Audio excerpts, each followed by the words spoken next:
Start है। Thank you ma'am, पहले thank you ma'am. Good evening, good evening, good evening. Hello hello hello, नमस्कार नमस्कार नमस्कार। Long time no सी, 2 हफ्ते हमारी क्लास नहीं हुई है। Good evening, good evening, how are you all? इससे बेहतरीन दिन बेटा हो ही नहीं सकता था लेक्चर वापस से रिज्यूम करने के लिए। Happy children's day to all my प्यारा प्यारा जग से न्यारा सपोला आर्मी। मेरे लक्ष्य के बच्चों को तो है ही, बाकी मेरे अर्जुनाज और मेरे यकीन के भी सारे स्टूडेंट, जितने भी मेरे स्टूडेंट्स हैं, सबको happy children's day, happy children's day. Miss you बच्चों, miss you miss you miss you. कैसे हैं आप लोग? Happy children's day, happy children's day. वैसे तो हर दिन आपका दिन है बेटा, है ना? हर दिन आप ही का तो दिन है, और किसका दिन है बेटा? यस तो आप सभी को हैप्पी चिल्ड्रंस डे। और इस चिल्ड्रंस डे पे मैं आप लोगों के लिए, आप लोगों को एक छोटा सा मैसेज देना चाहती हूं। जैसे मैंने अपने इंस्टाग्राम पे भी एक मैसेज दिया था कि मैं उम्मीद करती हूं कि आप लोग इस भाग दौड़ बड़ी भरी जिंदगी में, आई नो आप बहुत मेहनत कर रहे हैं, बहुत स्ट्रेस में हैं, है ना? आप एक टफ टाइम से गुजर रहे होंगे शायद, है ना? एक मुश्किल वक्त से शायद गुजर रहे होंगे। मतलब आपके लिए तो मुश्किल यही है ना कि मेरे को बहुत सारा पढ़ना पड़ रहा है, बहुत सारे सैक्रिफाइसेस करने पड़ रहे हैं, है ना? हम उतने मजे नहीं कर पा रहे हैं, तो आपके लिए थोड़ा सा टफ टाइम हो सकता है ये। लेकिन मैं बस आप लोगों से एक ही चीज बोलना चाहूंगी कि लाइफ में ऐसे बहुत सारे टफ टाइम, कहेंगे मैम मोटिवेट कर रहे हो या डिमोटिवेट कर रहे हो, समझ नहीं आ रहा, है ना? ऐसे बहुत सारे डिफिकल्ट टाइम्स आते हैं बेटा, सबकी लाइफ में आते हैं। और जीवन के हर एक स्टेज पर आपको कोई ना कोई डिफिकल्ट सिचुएशन जरूर मिलती है। बट आशा करती हूं कि इन सारे टफ टाइम्स में आपके अंदर का, हम सबके अंदर एक बच्चा होता है ना? मैम के अंदर भी एक बच्चा होगा, आपके अंदर भी एक बच्चा है ना? तो उस बच्चे को हमें बेटा हमेशा जगाए रखना है। मैं कल ही कहीं पे मैंने अपने इंस्टाग्राम पे भी ये शेयर किया था कि बच्चे जो होते हैं, जब हम छोटे होते हैं तो हम बहुत जल्दी चीजों को सीखते हैं। बहुत सारी चीजों के लिए हमारी लर्निंग बहुत फास्ट होती है, क्योंकि हम जजमेंटल नहीं होते हैं। हमने कोई बाउंड्री नहीं क्रिएट करी होती है, हमने कोई दीवार नहीं क्रिएट करी होती है, हम स्टिफ नहीं होते हैं। तो we have acceptance for a lot of things. तो जो बच्चा होता है वो बहुत जल्दी जल्दी चीजें लर्न करता है, बहुत बहुत मासूम बोलते हैं ना, बहुत जल्दी जल्दी चीजें सीखता है, विदाउट एनी जजमेंट्स, बिना किसी बैरियर के। लेकिन जैसे जैसे हम बड़े होते रहते हैं तो हम बहुत सारी बाउंड्रीज अपने आगे क्रिएट कर लेते हैं, है ना? बहुत स्टिफ हो जाते हैं, एक्सेप्टेंस नहीं होती है चीजों के लिए। तो अगर आप अपने अंदर के उस बच्चे को हमेशा जगाए रखेंगे तो आप बहुत सारी नई चीजों को सीख पाएंगे, बहुत आसानी से सीख पाएंगे, और चीजों के लिए एक्सेप्टेंस आपके अंदर इजिली आ जाएगी। तो उस बच्चे को हमेशा जगाए रखना। और आप मुझे भी ये बोलो, हैप्पी चिल्ड्रंस डे बोलो। मेरे अंदर भी तो बेटा चिल्ड्रन है ना, मेरे अंदर भी तो है चिल्ड्रन, मेरे को भी बोलने का है हैप्पी चिल्ड्रंस डे मैम, ठीक है? और ऑफ कोर्स बेटा हम I am a teacher because of you all. आप जैसे इतने प्यारे स्टूडेंट्स के कारण ही हमारा एग्जिस्टेंस है, टीचर्स का एग्जिस्टेंस है बिकॉज ऑफ दी स्टूडेंट्स। तो इतने सारे प्यार भरे इतने सारे प्यार के लिए भी बहुत बहुत शुक्रिया। और इसी बात के साथ में बेटा हम शुरू करते हैं, ठीक है? चलिए, अब हमारी हो सकता है बेटा 2, 3, 4 क्लासेस ही बची हैं, है ना? उसके बाद हमारा भी सिलेबस वाइंड अप हो जाएगा, आपका भी 12वीं का जूलॉजी का सिलेबस खत्म हो जाएगा। अगर अभी हमारी छुट्टियां नहीं पड़ी होती बेटा, 4 क्लासेस गई नहीं होती, तो शायद सिलेबस खत्म हो गया होता। लेकिन thank you happy children's day के लिए धन्यवाद। लेकिन क्योंकि बेटा हमारी 4 क्लासेस चली गई छुट्टियों में, तो हम लोग अभी भी मिल रहे हैं। इससे अच्छी बात और क्या हो सकती है? तो हम मिल रहे हैं। लास्ट में आपको चिल्ड्रंस डे पे एक गाना सुना देंगे, ठीक है ना? चलो, आपको अभी सुनना है गाना चिल्ड्रंस डे का, और फिर पढ़ाई स्टार्ट करनी है, ठीक है ना? वैसे मेरे को ये गाना उतने अच्छे से नहीं आता, तो मैं लिरिक्स देख रही हूं, लेकिन मुझे यही गाना गाने का मन था आप लोगों के लिए, तो बिना जजमेंट के बेटा, बच्चे जज नहीं करते हैं, तो बिना किसी जजमेंट के बेटा, नहीं न्यू चश्मा नहीं है बेटा, पुराना चश्मा है, पहना नहीं था तुम्हारी क्लास में, ठीक है ना। तो सुर इधर उधर होंगे क्योंकि मैंने ये गाना कभी गाया नहीं है, बट मैं आपके लिए यही गाना गाना चाहती थी, है ना। तो मैं ट्राई करती हूँ, आप ही की क्लास में ट्राई करूंगी। लास्ट में गाना है, लास्ट में गाना है, बाद में, चलो ठीक है, फिर बाद में गाऊंगी यार। एक काम करते हैं बाद में, क्योंकि आप इतनी सारी पढ़ाई करते हो ना बेटा, तो आप टेंशन में आ जाते हो, तो आपको रिलैक्स करने के लिए गाना चाहिए होता है। चलो लास्ट में गाएंगे, ठीक है ना, जैसा आप कहोगे बेटा। आज तो आपका दिन है ना, तो आपके लिए गाएंगे बेटा लास्ट में। ओके, आज हम शुरू करने जा रहे हैं बेटा इवोल्यूशन का लेक्चर नंबर 6। और पिछली क्लास में तो अलग सर आ गए थे बेटा, ऐसे ऐसे वीडियो बना के डालते हैं जैसे तो मैम डर गई, मैम डर गई। अरे मैम कंसंट्रेशन से पढ़ाती हैं, कोई भी आ जाए तो मैम डर ही जाएंगी, क्योंकि मैं पढ़ा रही हूं, अब कोई आएगा तो मैं बेटा ऐसे ही देखूंगी, और कैसे देखूंगी। हमारी टीम भी बेटा कमाल है, ऐसी ऐसी थंबनेल बनाती है ना, मैम का मुंह लगा दिया है ऐसे कि मैम बहुत ही डर गई भाई, मैम के पैरों तले जमीन खिसक गई है, ठीक है ना। तो ऐसी बेटा थंबनेल लगाई है। एक बार पहले एमआर सर भी आए थे क्लास में, तो भी मैं अरे कोई भी आएगा, बिकॉज मैं पढ़ा रही हूँ इतनी फोकस के साथ में, ऑफकोर्स डरेंगे मैम ऑफकोर्स डरेंगी, ठीक है ना। सब बहुत सही से पता है भैया कौन सा थंबनेल लगाना चाहिए, बच्चे क्लिक करेंगे, ठीक है।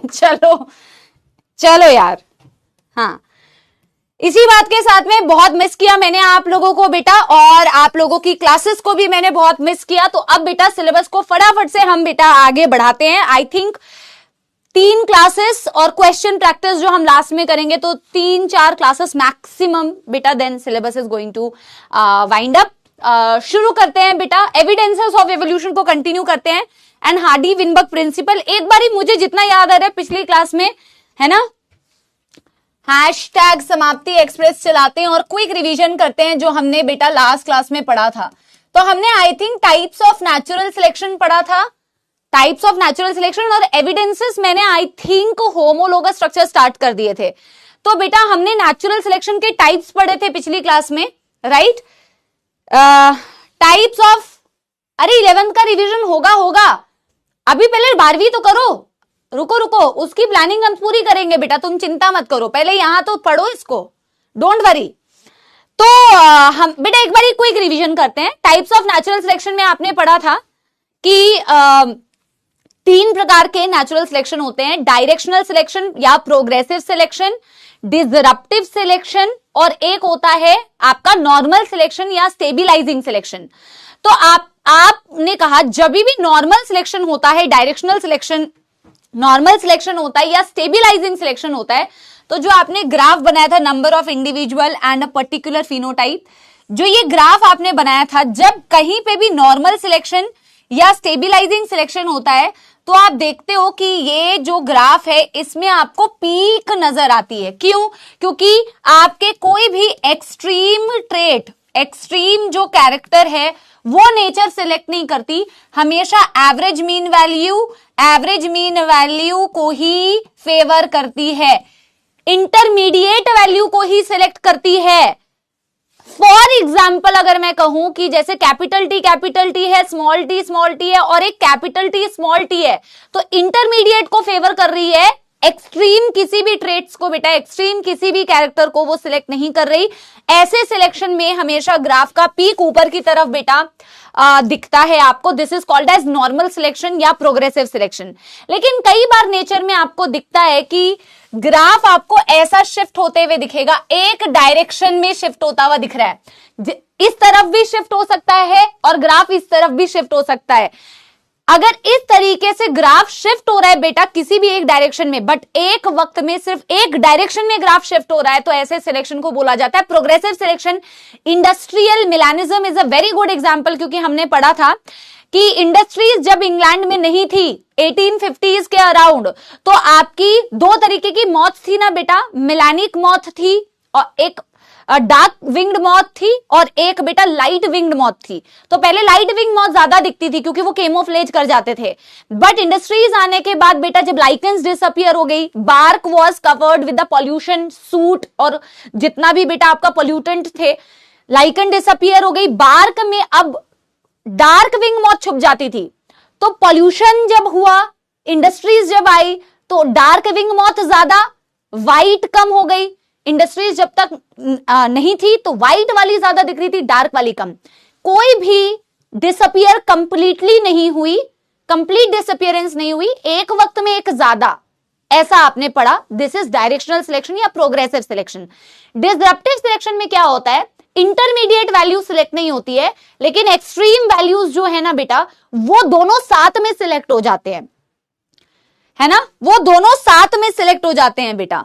इंटरमीडिएट वैल्यू सिलेक्ट नहीं हुई, और जब ऐसा सिलेक्शन होता है कि एक्सट्रीम ट्रेट दोनों साथ सिलेक्ट हो रहे हैं, तो ग्राफ कुछ इस तरीके का दिख रहा है बेटा। दो पीक आपको नजर आएगी, बीच में एक डिप नजर आता है।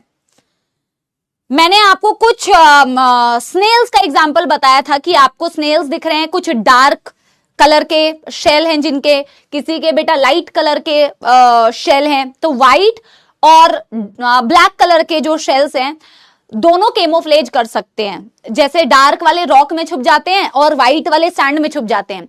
एक इंटरमीडिएट कलर है ग्रे वाले, वो कहीं पे केमोफ्लेज नहीं कर पाते, तो उनका सिलेक्शन नहीं हुआ। डार्क वालों दोनों के पास एडवांटेजेस थी ना। हमने नेचुरल सिलेक्शन में बोला भी तो था कि नेचर उसको सिलेक्ट करता है जिसके पास यूजफुल वेरिएशंस है, अच्छी वेरिएशंस है, जो उसको उस पर्टिकुलर कंडीशन में सर्वाइव करने में हेल्प कर रही है ना। तो नेचर उसी को फेवर करता है। आपने डार्विन की थ्योरी में ये पढ़ा भी था। तो इस तरीके के सिलेक्शन को आपने डिसरप्टिव सिलेक्शन बोला।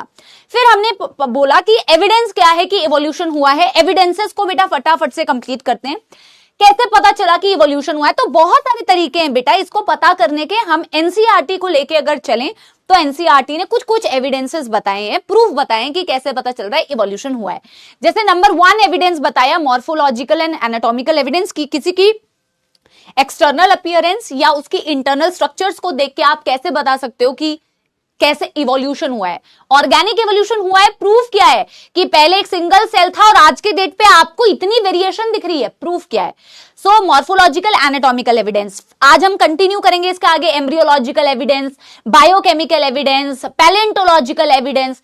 आर्टिफिशियल सिलेक्शन भी एक एविडेंस होता है एवोल्यूशन का, तो आज हम इसको कंटिन्यू करेंगे। बट हमने लास्ट क्लास में मॉर्फोलॉजिकल एंड एनाटॉमिकल में होमोलॉगी के बारे में पढ़ा था, होमोलोगस स्ट्रक्चर के बारे में पढ़ा था, और मैंने एक एग्जांपल से आई थिंक आपको समझाया था। रेस्ट ऑफ द एग्जांपल को आज हम डिस्कस करेंगे। Homologous structures, analogous structure, very important for your NEET exam. NCERT के एग्जाम्पल के बाहर आपसे कुछ भी नहीं पूछेंगे बेटा, तो एनसीईआरटी के एग्जाम्पल्स को आपको ध्यान रखना है।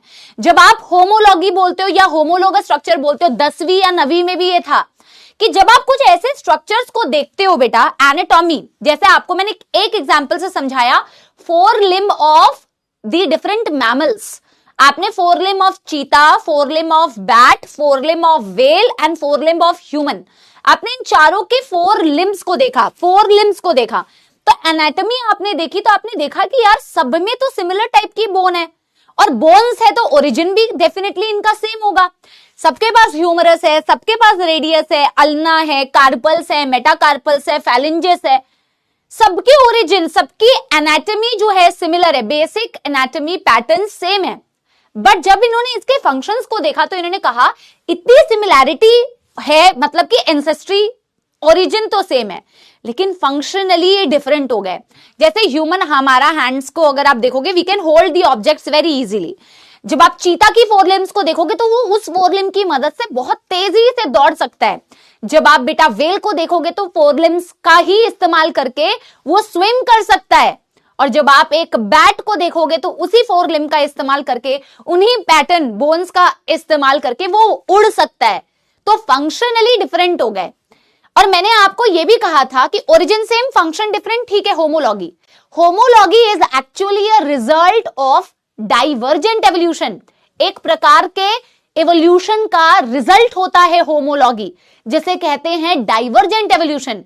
क्या मतलब है इस डाइवर्जेंट एवोल्यूशन का, कि आपको मैंने लास्ट में एक बेटा ऐसा एक बना के बताया था कि ओरिजिन सेम थी, सबकी ओरिजिन सेम थी स्ट्रक्चर्स की, बट एक फ्लाइंग के काम में आ रही है, एक रनिंग के काम में आ रही है, एक स्विमिंग के काम में आ रही है, और एक होल्डिंग दी ऑब्जेक्ट के काम में आ रही है। क्यों? क्योंकि सबकी जो रिक्वायरमेंट थी बेटा वो अलग थी, सबकी रिक्वायरमेंट अलग थी। जिसकी रिक्वायरमेंट जैसा थी उसका एडाप्टेशन वैसा हो गया ना यार, जिसकी रिक्वायरमेंट जैसी थी। चीता जंगल में है, तुम जंगल में हो नहीं, एक पानी में है, तो जिसकी रिक्वायरमेंट जैसी थी उसने वैसा एडेप्टेशन शो किया, जिसने जैसा एडेप्टेशन शो किया उसके स्ट्रक्चर्स बेटा फंक्शनली वैसे एडेप्ट कर गए. This is called as divergent evolution. They will ask you question.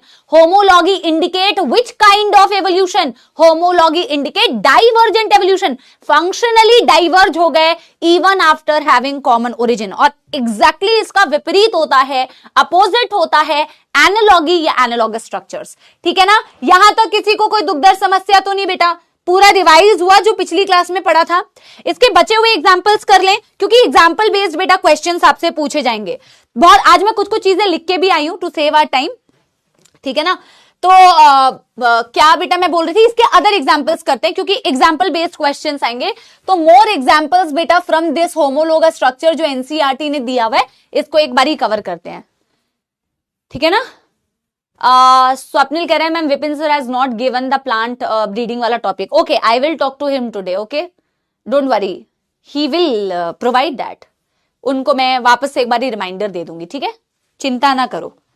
चलो एग्जाम्पल करते हैं बेटा. अदर एग्जाम्पल्स में करते हैं थॉर्न्स ऑफ बोगनवेलिया का पेड़, मतलब देखा है सुंदर सुंदर गुलाबी फूल, bougainvillea and tendrils of cucurbita. देखो आपको बेटा एक्स्ट्रा कोई एग्जाम्पल करने की जरूरत नहीं है, लेकिन आप एनसीईआरटी के एग्जाम्पल्स को बेटा याद रख लो ना, उतना ही आपके लिए सफिशिएंट है. आप एनसीईआरटी याद रख लो, कुछ और याद करने की जरूरत नहीं, एनसीईआरटी सिर्फ. ठीक है ना? तो thorns of bougainvillea, tendrils of cucurbita, again they are example of homology. अगर आप देखोगे ये दोनों ही क्या होते हैं, मॉडिफाइड एक्सिलरी बड होते हैं. दे आर बोथ बेटा, both are modified axillary bud, both modified axillary bud, modified axillary bud, but function क्या है, अलग है. थॉर्न्स है तो ऑब्वियस सी बात है कि ये फंक्शनली बेटा आपको प्रोटेक्शन दे रहे हैं. वैसे आपको सबके लिए सबको इतना डिटेल में लिखने की कोई पूछेगा नहीं, लेकिन मैं आपको बताते हुए चल रही हूं कि होमोलॉगी क्यों बोला. आपसे तो डायरेक्ट एग्जाम्पल पूछेंगे. और टेंड्रिल्स आपको पता ही है क्लाइंबिंग के काम में आते हैं, क्लाइंबिंग के काम में आते हैं. Again a very good example बेटा, घर पे है मैम. हाँ, बोगनवेलिया इज वेरी कॉमन है ना. अच्छा, अगला एग्जाम्पल बेटा जो आपसे पूछेंगे, वर्टिब्रेट्स हार्ट. और मैं अलग से लिखती हूं क्योंकि बच्चा अक्सर ना एनसीईआरटी को देखे कंफ्यूज होता है. वर्टिब्रेट्स ब्रेन, क्योंकि एनसीईआरटी ने ऐसे लिखा हुआ है vertebrate heart and vertebrates brain. तो बच्चे को लगता है वर्टिब्रेट का हार्ट और वर्टिब्रेट का ब्रेन आपस में होमोलॉगी है. नहीं, इसलिए मैंने दोनों को अलग अलग लिख दिया है. एनसीईआरटी ने ऐसे दिया है vertebrates heart and vertebrates brain. पहले तो मेरे प्यारे सपोलो अपने बेटा दिमाग पे जरा जोर डालो. 11वीं में हमने एनिमल किंगडम पढ़ा था. एनिमल किंगडम में हमने वर्टिब्रेट्स पढ़े थे. वर्टिब्रेट्स कौन होते हैं बेटा ये बताओ, क्योंकि आगे मैं अभी तुम्हें एम्ब्रियोलॉजिकल एविडेंस पढ़ाऊंगी तो वहां पे भी वर्टिब्रेट्स का जिक्र होगा. क्या वर्टिब्रेट्स तुमने पढ़े थे, कौन होते हैं vertebrates? Notochord replace by vertebral column, है ना. और वर्टिब्रेट्स में पढ़े कौन कौन से तुमने एनिमल्स थे ये बताओ. मछली जल की रानी, fish, amphibians, reptilians, aves, mammals, यही पढ़ा था तुमने. Fish, amphibians, reptilians, aves, mammals, ये सारे वर्टिब्रेट्स पढ़े थे तुमने. तो बोला कि इनका हार्ट जो है और इनका जो ब्रेन है ना, ये होमोलॉगी शो करते हैं. अगर किसी को याद नहीं है तो सपोलो मैं यहां पे लिख दे रही हूं, वर्टिब्रेट मतलब मैं किसकी बात कर रही हूं, मछली, फिश, एम्फीबियन, फिश, देन बेटा एम्फीबियन, देन बेटा रेप्टिलियन यानी रेप्टिलिया यानी रेप्टाइल, देन बेटा एव्स, देन बेटा मैमल्स. तो मैं अगर इनके हार्ट को देखूं तो आप देखोगे बेसिक एनाटॉमी तो सेम है. बेसिक एनाटॉमी तो सेम है ना मैम, बेसिक एनाटॉमी सेम है. बेसिक एनाटॉमी कैसे सेम है सबका बेटा। अगर हार्ट तुम देखोगे, outer covering is pericardium, myogenic heart होता है, एट्रिया होते हैं, वेंट्रिकल्स होते हैं। नंबर ऑफ चेंबर्स अलग हो सकते हैं बट चेंबर्स वही होते हैं। एट्रिया होता है, वेंट्रिकल होते हैं।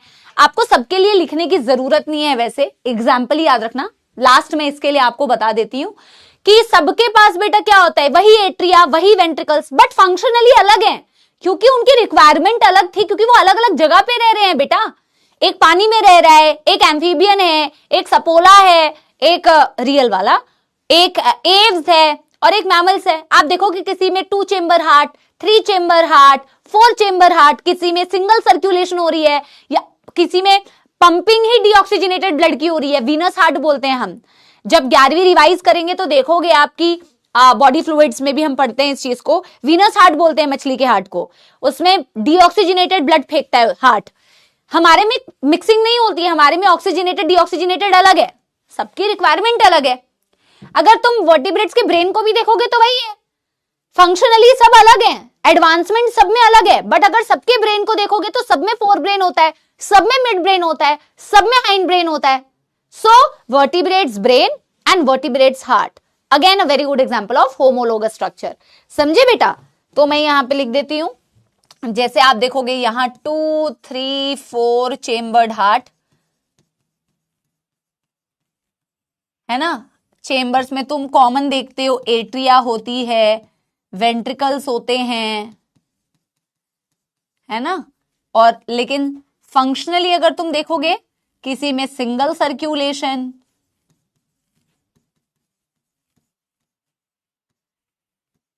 किसी में मिक्स सर्कुलेशन, किसी में डबल सर्कुलेशन। ऑफ कोर्स जिसकी जैसी रिक्वायरमेंट थी उसकी एडेप्टेशन वैसी ही हो गई, है ना। नहीं रूही बेटा, ऐसे तो तू जस्टिफाई कर रही है दूसरी चीज को, तू इस चीज को जस्टिफाई करना कि इसे होमोलोगस बोला क्यों, है ना। पंपिंग कर रहा है तो ठीक है, लेकिन पंपिंग अगर तुम देख रहे हो, एक में डीऑक्सीजनेटेड पंप कर रहा है, एक में ऑक्सीजनेटेड डीऑक्सीजनेटेड अलग अलग जा रहे हैं, एक में मिक्स कर दे रहा है ना। वर्टिब्रेट्स ब्रेन में तुम देखते हो कि सब में fore brain, mid brain, hind brain होता है।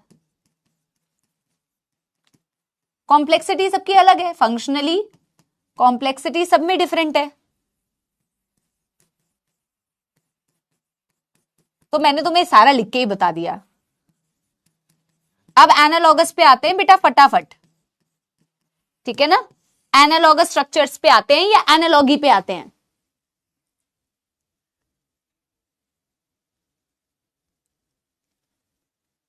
ठीक है ना। एंड ऑफ कोर्स सबके हार्ट मायोजेनिक भी हैं, ये देखो, ठीक है।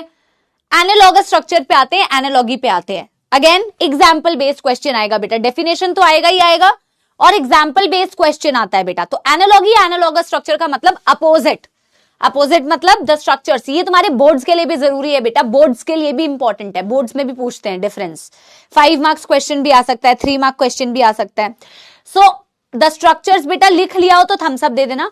ऐसे स्ट्रक्चर्स जिनकी ओरिजिन अलग थी, अगर तुम उसकी एनाटॉमी को देखोगे, एनाटॉमी अलग है, बट जब तुम उनके फंक्शंस को देखोगे तो हैरान हो जाओगे कि यार इसकी ओरिजिन अलग थी पर ये फिर भी फंक्शन सेम कर रहे हैं। अगर तुमने थोड़ा सा भी ध्यान से सुना है मैंने होमोलॉगी को कैसे एक्सप्लेन किया है तुम्हें, तो तुम एनालॉगी को खुद एक्सप्लेन कर सकते हो कि ऐसा क्यों हुआ, अपना दिमाग खुद लगाओ। मैंने अभी होमोलॉगी को तुम्हें एक्सप्लेन किया कि स्ट्रक्चर सेम थे, फंक्शन फिर भी डिफरेंट हो गए, तो क्यों डिफरेंट हुए। वैसे ही स्ट्रक्चर अलग थे, एनाटॉमी अलग थी, ओरिजिन अलग थी, फिर भी फंक्शन सेम कर रहे हैं। ये किसी एक टाइप के एवोल्यूशन का रिजल्ट है।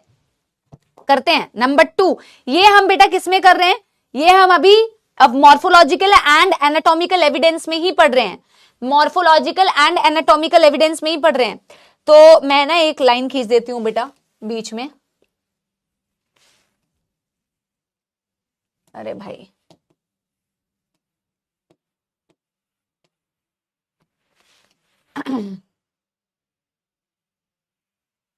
Requirements, convergent evolution, structure different, function same.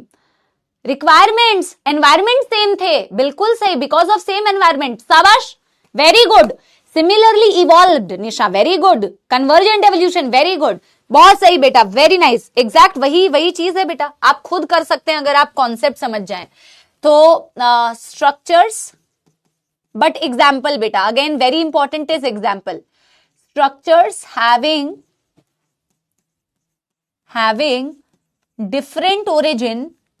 having different origin, structures having different origin or anatomy, but performing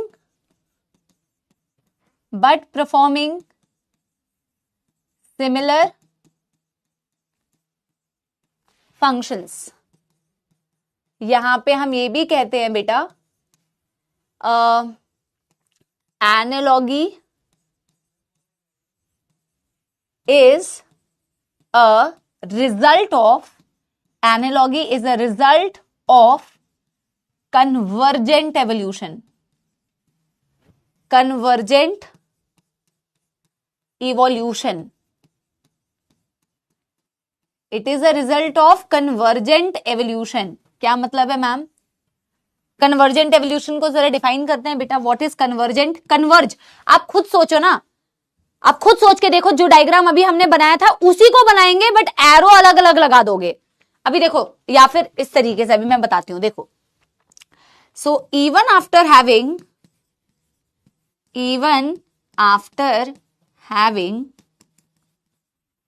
different origin, the structures evolved functionally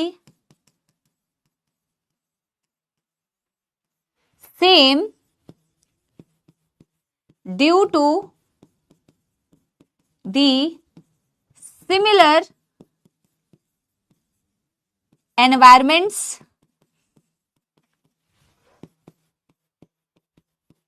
and similar needs or adaptation।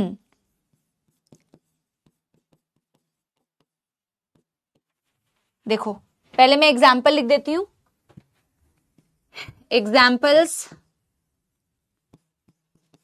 Flippers, board को मौत आ रही है, flippers of penguin and dolphin, then wings of, इसके नीचे थोड़ी सी जगह छोड़ना एक लाइन की, wings of bird and butterfly. इसके नीचे भी एक जगह, थोड़ी थोड़ी एक्सप्लेनेशन दे दूंगी, eye of octopus and eye of mammal, then sweet potato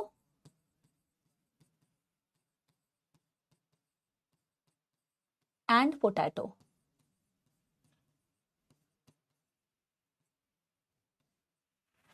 ठीक है ना? अभी देखो बेटा, पहले तो एग्जाम्पल सबसे इंपॉर्टेंट है, एग्जाम्पल सबसे इंपॉर्टेंट है बेटा, है ना?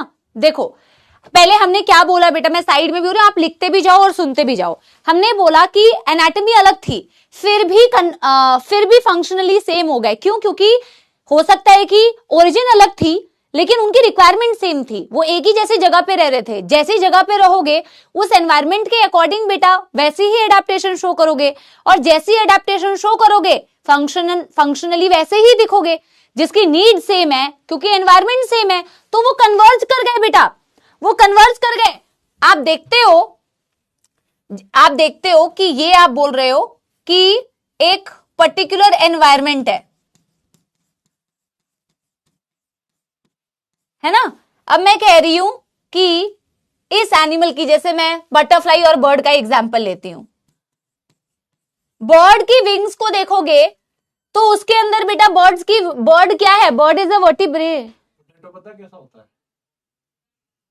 हाँ पहाड़ी आलू खाया कभी? हाँ, कैसा होता है? 80 रुपए किलो चल रहा है, कभी देखा भी आप? नहीं नहीं, बहुत महंगा। माफी सॉरी। हर सर आए हैं पूछने के लिए कि वो मैं कह रही हूँ ये कौन पूछ रहा है मेरे आलू के कितने दाम है। लग रहा है सर की बस क्लास नहीं है अभी, सर टाइम पास कर रहे हैं इसीलिए। क्लास खत्म हुई है तो मैं खत्म करूं या ना करूं सर? मैं आया हूँ आतंक मचाने। इन्वायरमेंट क्या होता है सर? बर्ड, ठीक है ना बेटा, तुमको बस टाइम पास करना होता है, ठीक है ना? पढ़ो तुम। एनवायरमेंट, एक बेटा मैं कह रही हूँ बर्ड है और एक मैं कह रही हूँ बेटा बटरफ्लाई है, ठीक है ना? एक मैं कह रही हूँ बटरफ्लाई है और एक मैं कह रही हूँ बर्ड है। आपको ऑब्वियसली पता है बेटा कि इनकी ओरिजिन अलग होगी। इनके विंग्स को अगर तुम देखोगे तो इसकी ये क्या है? ये एक इनवर्टिब्रेट है। ऑफ कोर्स एक इनवर्टिब्रेट को अगर तुम कंपेयर करोगे वर्टिब्रेट से तो दोनों की बेटा एनाटॉमी, दोनों की ओरिजिन अलग है, बट फंक्शनली फिर भी सिमिलर है क्योंकि इनकी रिक्वायरमेंट सेम थी बेटा, अंडे तो दोनों देती है ना? ये जो है बेटा बर्ड और ये जो है बटरफ्लाई, इनकी रिक्वायरमेंट सेम थी। जब इनकी रिक्वायरमेंट सेम थी तो बेटा इनके फंक्शंस भी सेम होंगे, ऑब्वियस सी बात है। ऐसे कैसे फंक्शन है ना? सेम है, बच्चों को बोलो फंक्शन भी सेम है। अब सर जब तक बेटा 4 शब्द बोलेंगे नहीं तो मेरा टाइम वेस्ट करेंगे, तो मैं एक काम करती हूँ सर को बुला ही लेती हूँ ताकि मेरा टाइम वेस्ट ना हो। ये लो सर। नहीं देखो मैम, आपने ना एक बात बताई है कि नहीं, ये अलग है, ये अलग है। तो भाई बटरफ्लाई और बर्ड्स में फंक्शन अलग अलग कैसे हैं? अंडे तो दोनों ही देती है, तो सेम हुए ना। इसीलिए सर आप केमिस्ट्री पढ़ा रहे हो ना, इसीलिए तो आप केमिस्ट्री वो तो ऑब्वियस बात क्वीन बन जाते हो। नहीं देखो भाई, मैं क्वीन कहां से बन जाता, मैं किंग बनता। और किंग तो मैं अभी भी हूं, है कि नहीं भाई? बस हो गया। और क्या, बच्चों ने बहुत मेहनत कर ली, इतनी सारी बात कर ली, बहुत है। नमस्ते नमस्ते भाई, सभी को मेरी राम राम। क्योंकि देखो किंग से क्वीन बनने के लिए ना मैम पढ़ाने की जरूरत नहीं, बहुत कुछ कराने की जरूरत है। यार लो पढ़ो। हेलो चलो, तो ये बात आप बताओ ना, फंक्शन अंडे सेम। मैं आपको अभी आगे आपकी जूलॉजी थोड़ी स्ट्रॉन्ग करती हूँ, ठीक है? केमिस्ट्री में तो ज्यादा बचा नहीं है वैसे भी पढ़ाने के लिए, जूलॉजी में आना पड़ सकता है तो कोई बात नहीं। है ना? तो थोड़ी जूलॉजी सिखा देंगे। हाँ सुनो आप बेटा, यस चलो बाय हो गया। अब बेटा वापस ध्यान दो। देखो ये समझ में आया बेटा? तो कन्वर्ज कर रहे हैं ना, कन्वर्जेंट का मतलब कन्वर्ज करना, सेम जगह पर आना, तो environment same, functionally similar adaptation, समझ में आ गया? अब बेटा तुम यहां पे किसी का भी एग्जांपल देख सकते हो ना, flippers of penguin, flippers of dolphin. Penguin क्या है बेटा? Penguin is a bird, dolphin is a mammal. अगर तुम इनके फ्लिपर्स को देखोगे तो इनकी ओरिजिन, इनकी एनाटॉमी डिफरेंट है, बट बेटा दोनों क्या कर रहे हैं बेटा? दोनों के फ्लिपर्स स्विमिंग में हेल्प कर रहे हैं। दोनों के फ्लिपर्स किस में हेल्प कर रहे हैं बेटा? स्विमिंग में हेल्प कर रहे हैं। समझ में आ गई बात? यस। अब बेटा अगर तुम wings of bird, wings of butterfly, ये तो मैंने एक्सप्लेन कर दिया। Eye of octopus, eye of mammal, obviously एक इनवर्टिब्रेट है। ऑक्टोपस कौन से फाइलम से बिलोंग करता है, किसी को याद है?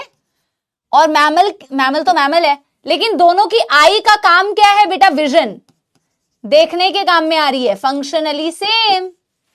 स्वीट पोटैटो एंड पोटैटो दोनों ही स्टोर्ड फूड हैं, लेकिन स्वीट पोटैटो, ये तो तुम बॉटनी में भी पढ़ते हो, it's a modified root, it's a modified root, and potato क्या होता है? इट्स अ मॉडिफाइड शूट या स्टेम, लेकिन फंक्शन क्या कर रहे हैं? Stored food, both are same. Mollusca, very good. तो मैंने आपको बेटा सारी चीजें साथ के साथ एक्सप्लेन कर दी है, ठीक है ना? एग्जाम्पल बेस्ड क्वेश्चन पूछे जाते हैं बेटा, एग्जाम्पल बेस्ड क्वेश्चंस पूछे जाते हैं, ठीक है ना? कोई दुखदार समस्या तो नहीं बेटा? वैसे मॉर्फोलॉजिकल एंड एनाटॉमिकल एविडेंस में एक हम और भी चीजों का यूज करते थे, आप मतलब पहले बताते थे, अब एनसीईआरटी में दिया नहीं है, जैसे कि ना वेस्टिजियल ऑर्गन्स, ये भी तो बेटा इंटरनल एनाटॉमिकल स्ट्रक्चर्स है ना। वेस्टिजियल ऑर्गन लिखना नहीं है इसको, क्योंकि और चाहो तो एक नोट डाल के छोटा सा लिख सकते हो कि वेस्टिजियल ऑर्गन्स को भी आप एज अ एविडेंस मानते हो एवोल्यूशन का। आपके पास कई सारी ऐसे स्ट्रक्चर्स हैं जो आज आपके काम की नहीं है, वेस्टिजियल है, इट्स नॉन फंक्शनल, लेकिन प्रेजेंट क्यों है, वो ये दर्शाती हैं कि शायद ये आपकी कहीं ना कहीं एंसेस्ट्री में फंक्शनल रही होंगी, क्योंकि उनकी रिक्वायरमेंट वैसी रही होगी। तो ये भी तो कहीं ना कहीं बेटा आपकी ऑर्गेनिक एवोल्यूशन को दिखा रहा है ना कि हम इवॉल्व हो गए हैं, है ना। आज फंक्शनल नहीं है। निक्टिटेटिंग मेम्ब्रेन जो मछली जल की रानी को स्विमिंग में अंडर वाटर बेटा आई को प्रोटेक्शन देता है, हेल्प करता है, हमारी निक्टिटेटिंग मेम्ब्रेन रिड्यूस हो गई है। आंखों के कॉर्नर में देखोगे तो एक रेड कलर का टिश्यू है बेटा, दैट इज निक्टिटेटिंग मेम्ब्रेन, तो that is reduce nictitating membrane. तुम मछली जल की रानी तो हो नहीं, तो तुम्हारे काम की नहीं है, पहले फंक्शनल होती थी। कई लोगों की टेल बोन प्रोमिनेंट हो जाती है, तो पहले टेल बोन प्रोमिनेंट पहले के टाइम से अभी तुम इवॉल्व हो गए हो, तो तुम्हारी रिक्वायरमेंट नहीं है। विजडम टूथ हो गया, ऐसे बहुत सारे वेस्टिजियल स्ट्रक्चर्स है। अपेंडिक्स हो गया, there are many examples of vestigial organs. तुम्हें सिर्फ ये ध्यान रखना है कि वेस्टिजियल का मतलब है कि ऐसे कुछ स्ट्रक्चर्स जो आज हमारे पास हो सकता है रिड्यूस्ड फॉर्म में प्रेजेंट है या प्रेजेंट है बट फंक्शनल नहीं है, लेकिन वो दर्शाते हैं कि कभी तो फंक्शनल रहे होंगे, तो इवोल्यूशन को दर्शाते हैं। आपको समझ में आ गई बेटा बात? तो एक थम्स अप दे दो अगर समझ में आ गई बात। इसको ना, क्योंकि ये एनसीईआरटी में डिस्क्राइब नहीं किया हुआ है, ये भी एनाटॉमिकल एविडेंस, एनाटॉमी को देख के ही तो बता रहे हो ना, तो नोट डाल के मैं एक छोटा सा पॉइंट लिख दे रही हूं in case if you are interested कि वेस्टिजियल ऑर्गन्स, एक तो बोर्ड से ना यार मैं परेशान हूं यार, vestigial organs which are non-functional now, which are non-functional now, like wisdom tooth, nictitating membrane,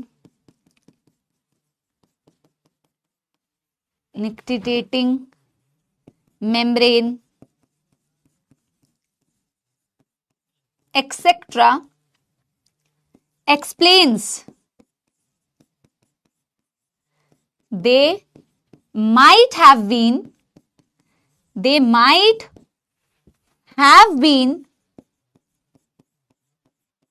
functional in ancestry,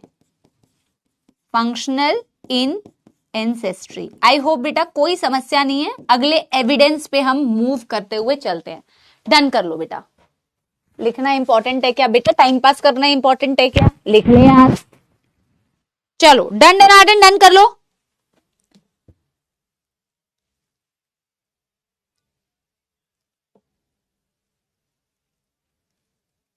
done कर लो, फिर एम्ब्रियोलॉजिकल एविडेंस पे बढ़ते हुए चलते हैं।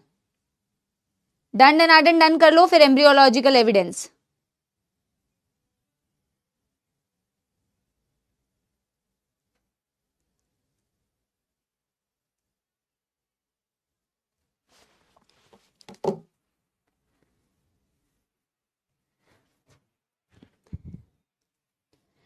कौन से बच्चे ने क्वेरी रेज की है एक बार मुझे बताना। तो आज बच्चे क्लास में भी पूछ भी रहे, मैं क्लास में ही हूँ। ये एक्चुअली विपिन सर के दिमाग से स्किप हो गया होगा शायद, मैं उनको आज ध्यान दिला दूंगी। मैं आपको क्लास के बाद अभी कॉल भी करती हूँ।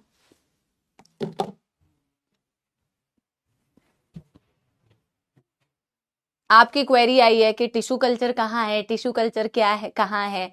जब तुम्हें बताया है कि टिश्यू कल्चर विपिन सर देंगे तो ज्यादा क्वेरी रेस करते हो तुम लोग, ज्यादा बन रहे हो।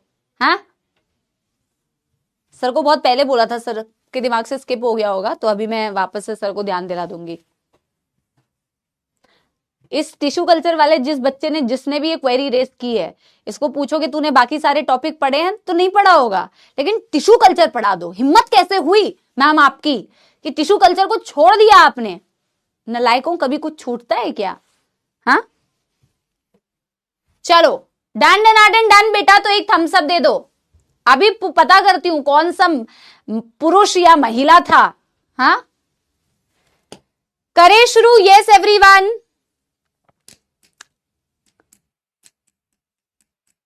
देख लो।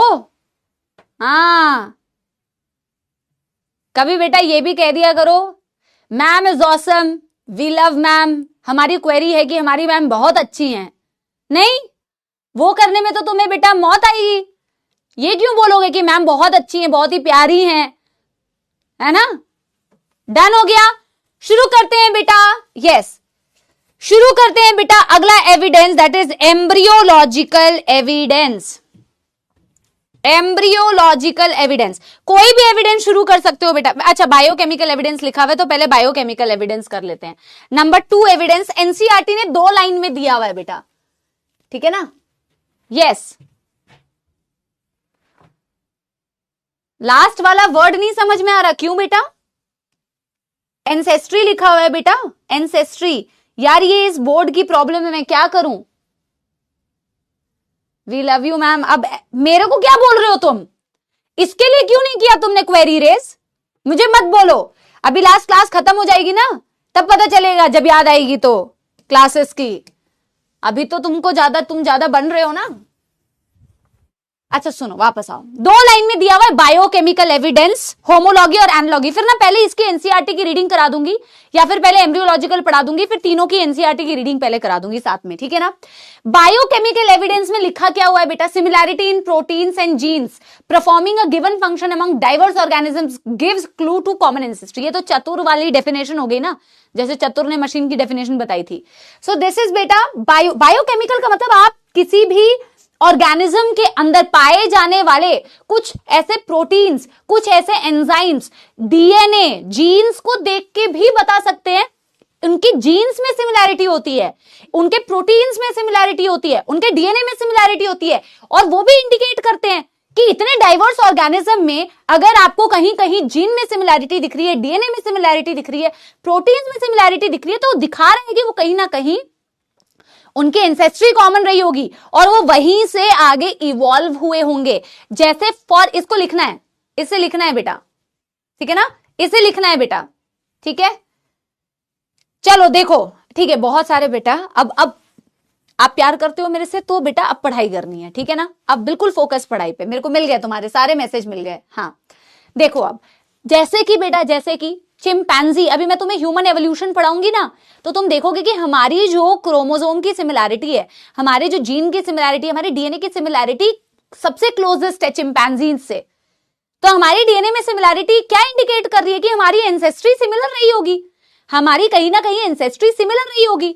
या फिर तुम बेटा एनिमल्स में वर्टिब्रेट्स है, इनवर्टिब्रेट्स है, वर्टिब्रेट्स हो या इनवर्टिब्रेट्स हो, इनके बॉडी के अंदर आपको एक एंजाइम कॉमन मिलता है, ट्रिप्सिन। ये इंडिकेट करता है कि हम इवॉल्व तो कहीं ना कहीं एक ही जगह से हुए होंगे, फिर हम डाइवर्स कर गए, बट हमारे अंदर भी ट्रिप्सिन है, इनवर्टिब्रेट के अंदर भी ट्रिप्सिन है। क्या इंडिकेट कर रहा है? इंडिकेट कर रहा है कि हमारी कहीं ना कहीं एंसेस्ट्री सेम रही होगी। These are biochemical evidence. आपको बिल्कुल इससे ज्यादा डिटेल में और नहीं लिखना है ना? इससे ज्यादा आपको और नहीं लिखना है, ठीक है? सिर्फ इतना लिखो। जैसे मैं आपको एग्जाम्पल दे देती हूं, एग्जाम्पल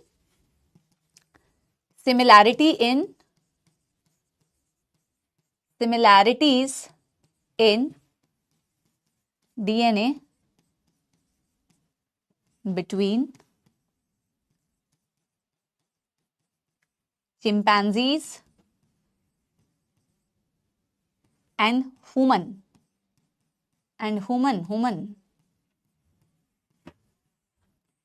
जैसे कि सिमिलर एंजाइम, ट्रिप्सिन के बारे में ना ह्यूमन वो डाइजेशन वाला चैप्टर जब पढ़ते थे तब बताते थे। तुमने तो नहीं पढ़ा होगा क्योंकि डिलीट हो गया तुम्हारा वो डाइजेशन एंड एब्जॉर्प्शन वाला chapter. Similar enzyme trypsin, pancreatic juice में मिलता है trypsin, trypsinogen, trypsin found in vertebrates, invertebrates. Example NCERT में दिया है क्या? नहीं। तुम्हारे इस चीज के को समझने के लिए एग्जाम्पल बता दिया है, vertebrate and invertebrate. Example NCERT ने नहीं दिया हुआ इसका, दिस इज बायोकेमिकल एविडेंस कि किसी के बॉडी के अंदर प्रेजेंट किसी प्रोटीन को देख के, किसी डीएनए को देख के, जीन को देख के भी पता लगाते हैं, मतलब पता चलता है कि हमारी एंसेस्ट्री कहीं ना कहीं कॉमन रही होगी और फिर आगे जाके ऐसे इवोल्यूशन हो गया होगा, चेंजेस आ गए होंगे। ठीक है ना? डन डन डन कर लो।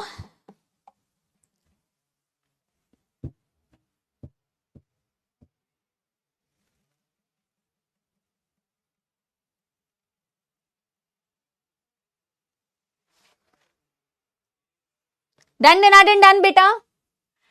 Ma'am you are like sweet potato. अच्छा अभी मैं थॉर्न्स ऑफ बोगनवेलिया बनूं? Thorns of bougainvillea. Yes, done done done everybody बेटा।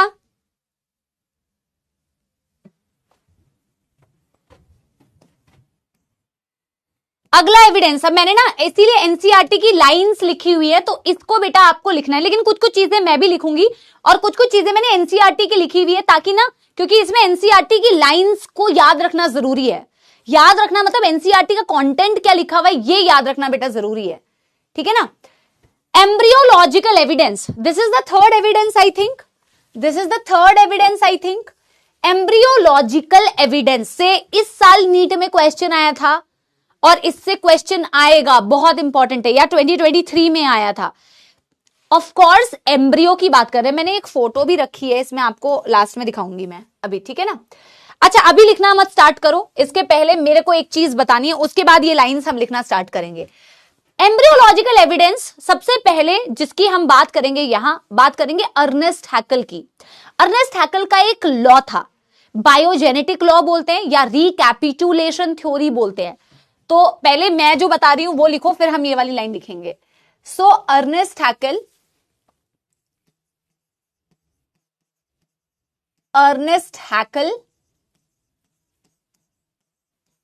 गेव, पहले तो यही पूछते हैं कि थ्योरी किसने दी, गेव बायोजेनेटिक लॉ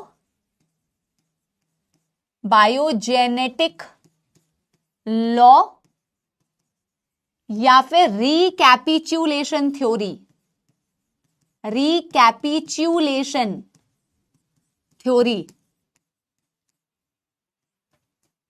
और इस थ्योरी का मतलब था रिकैपिचुलेशन थ्योरी या बायोजेनेटिक लॉ, जिसके अनुसार इन्होंने कहा अकॉर्डिंग टू दिस बेटा, according to this very popular line,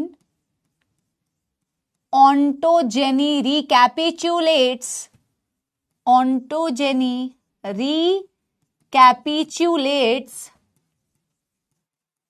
phylogeny.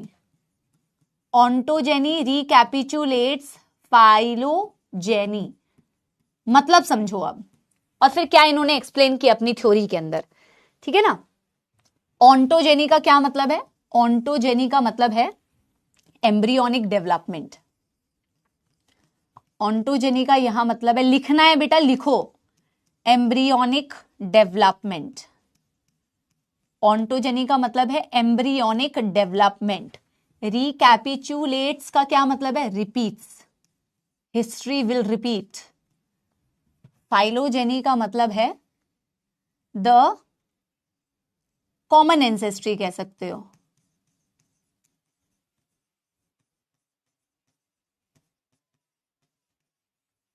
या फैमिली ट्री कह सकते हो।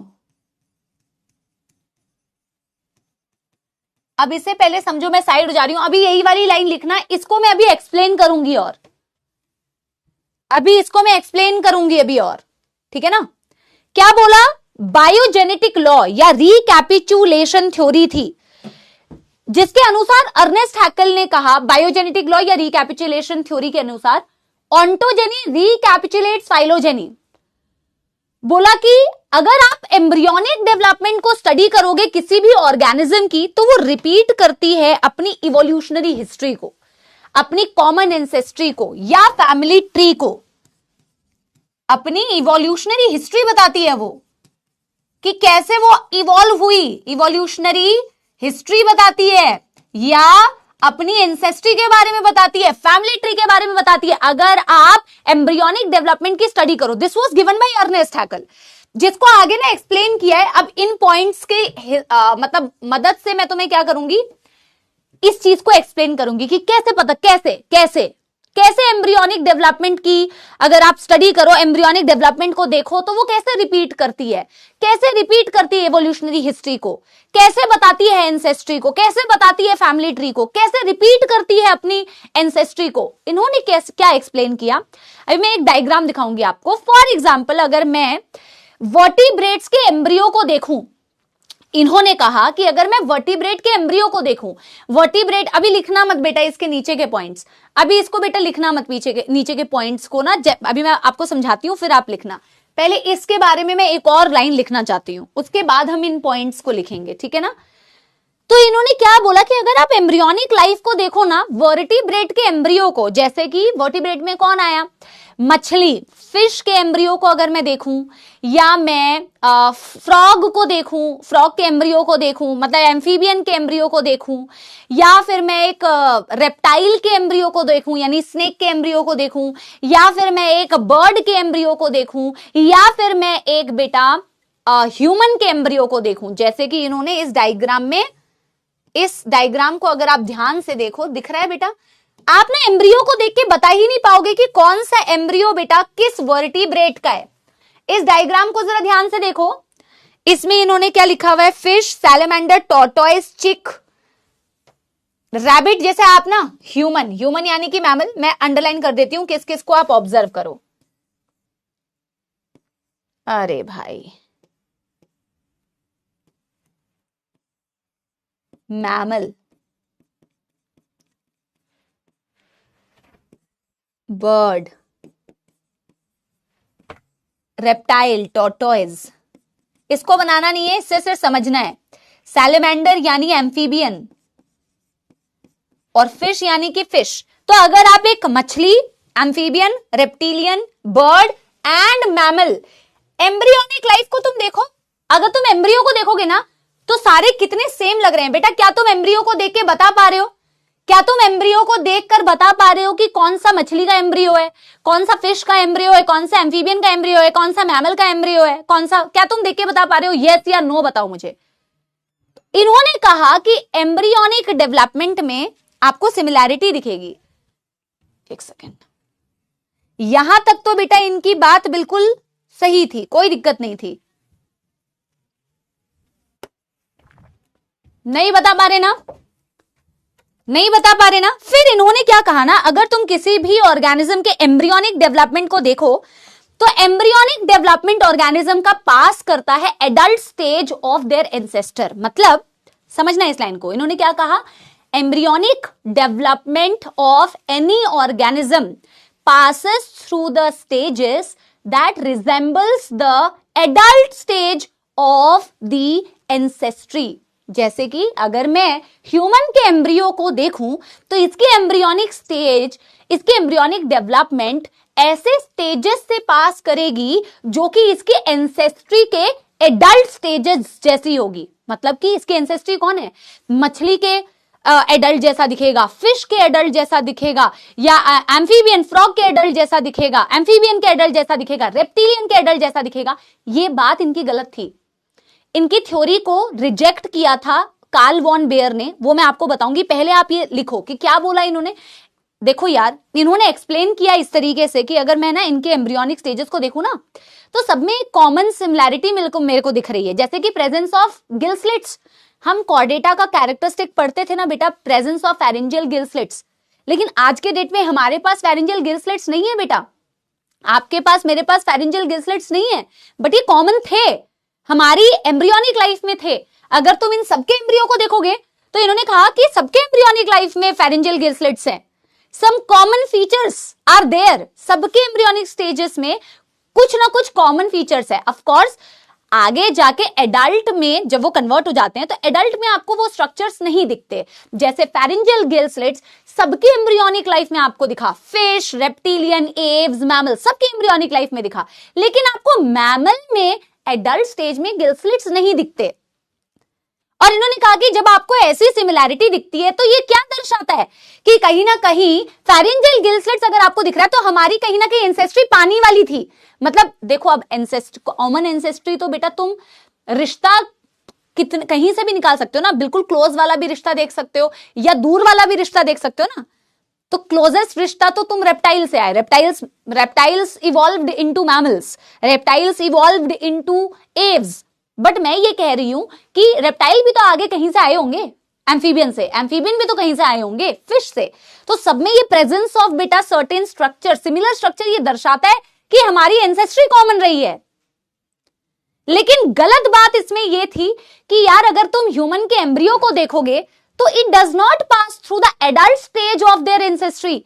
ऐसा थोड़ी है कि हमारा जो एम्ब्रियो है फिश के एडल्ट जैसा, एम्फीबियन के एडल्ट जैसा, रेप्टाइल के एडल्ट जैसा, ऐसा नहीं दिखता है।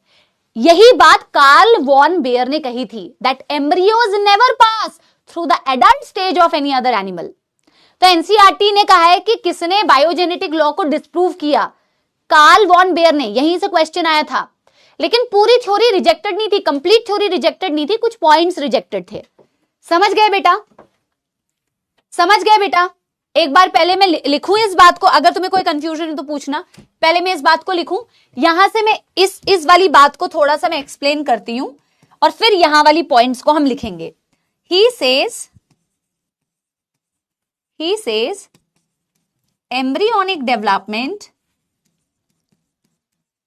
embryonic development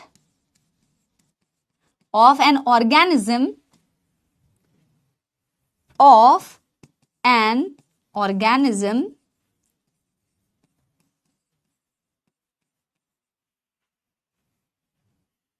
passes through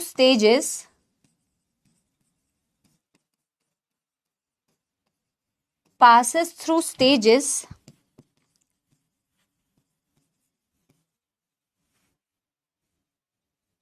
that resembles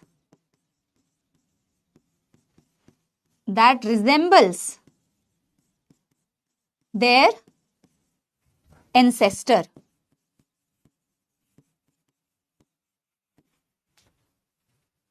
अब आगे बेटा हम इसको देखो करते हैं। एम्ब्रियोनिक डेवलपमेंट इवोल्यूशनरी हिस्ट्री को बताता है। इन्होंने बोला certain features during embryonic stage common to all vertebrate, और वो स्ट्रक्चर्स जो कॉमन होते हैं सारे वर्टिब्रेट्स में वो एब्सेंट होते हैं एडल्ट में। आगे जाके एडल्ट में वो एब्सेंट हो जाते हैं, जैसे गिल स्लिट्स। इन्होंने एग्जाम्पल भी दिया, for example embryos of all vertebrate including human being develop a row of vestigial gill slits behind the head, but it is functional organ only in fish, not found in any other adult vertebrate. ठीक है ना? Karl von Baer ने इनकी ontogeny, recapitulate phylogeny as पर NCERT आप बोलोगे disprove कर दिया। सारे पॉइंट्स डिस्प्रूव नहीं थे। इन्होंने कहा बस कि हमारी एम्ब्रियोनिक डेवलपमेंट जो होती है ना वो एडल्ट के जैसा रिजेंबल नहीं करती है। ठीक है ना? Resemble their ancestral adults, adult जैसा रिजेंबल नहीं करती है भाई। हमारी एम्ब्रियो कभी भी किसी हमारी एंसेस्ट्री के एडल्ट जैसी नहीं दिखती है भाई। इस पॉइंट को कार्ल वॉन बेयर ने डिस्प्रूव किया। पूछा जाता है रिकैपिचुलेशन थ्योरी दी किसने और उसको रिजेक्ट किसने किया? वॉन बेयर ने रिजेक्ट किया। उन्होंने पता ही क्या कहा कि इनिशियल स्टेजेस सेम होते हैं, लेकिन आगे जाके हम बिल्कुल अलग अलग हो जाते हैं। इनिशियल स्टेजेस तो बेटा सब में सेम होते हैं ना। कोई भी एनिमल आप देखो, जाइगोट होता है, 2 सेल स्टेज होता है, 4 सेल स्टेज होता है, ब्लास्टूला होता है, मोर्यूला होता है, ब्लास्टूला होता है, गैस्ट्रूला होता है। इनिशियल कैरेक्टरिस्टिक सब में सेम होती है। किसी भी एनिमल का डेवलपमेंट ऑर्गेनिज्म का ऐसा ही होता है। आप इसे लिखो, है ना? समझ रहे हो? लेकिन आगे जाके स्पेशलाइज्ड फीचर्स आते हैं जो हम सबको एक दूसरे से अलग बनाते हैं।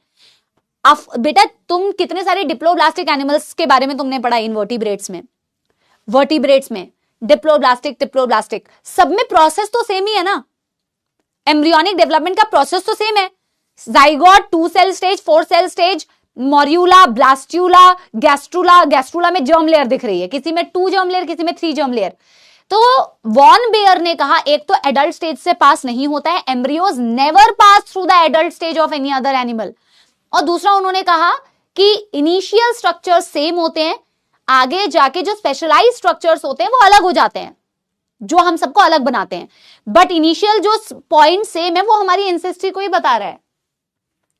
डन हो जाए तो मुझे एक बारी बताना, डन हो जाए तो बेटा मेरे को एक बारी बताना।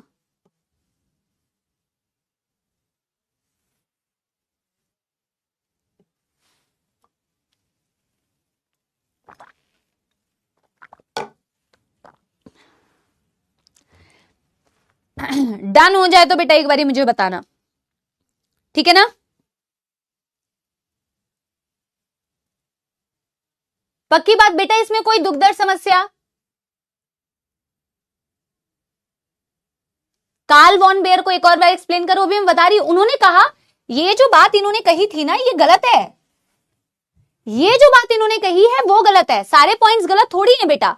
ऑफ कोर्स तुम अगर एम्ब्रियोनिक लाइफ सबका देखोगे तो सब में सिमिलैरिटी है, फेरेंजियल गिल स्लिट सब में है, एडल्ट में वो नहीं होते हैं, जैसा इन्होंने कहा था एडल्ट में वो नहीं होते हैं। बट बेटा ये पॉइंट गलत है कि हमारी जो एम्ब्रियो है, अरे तुम अपना एग्जांपल लो ना, ह्यूमन का एम्ब्रियो फिश के एडल्ट जैसा दिखता है क्या कभी? क्या कभी रेप्टाइल के एडल्ट जैसा दिखता है? नो।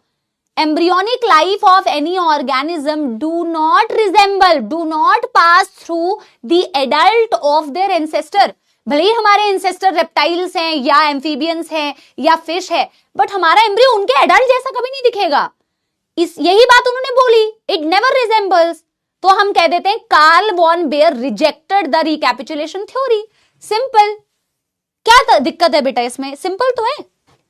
और बहुत इंपॉर्टेंट बेटा, हमने तो एनसीईआरटी की लाइंस लिखी है, बट यहां से क्वेश्चन देते हैं थ्योरी किसने दी थी और रिजेक्ट किसने किया था। तो Karl von Baer disproved recapitulation theory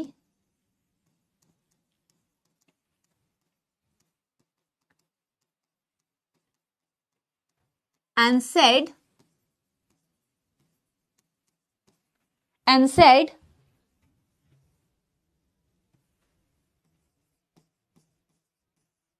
embryos never pass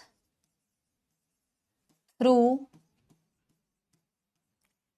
adult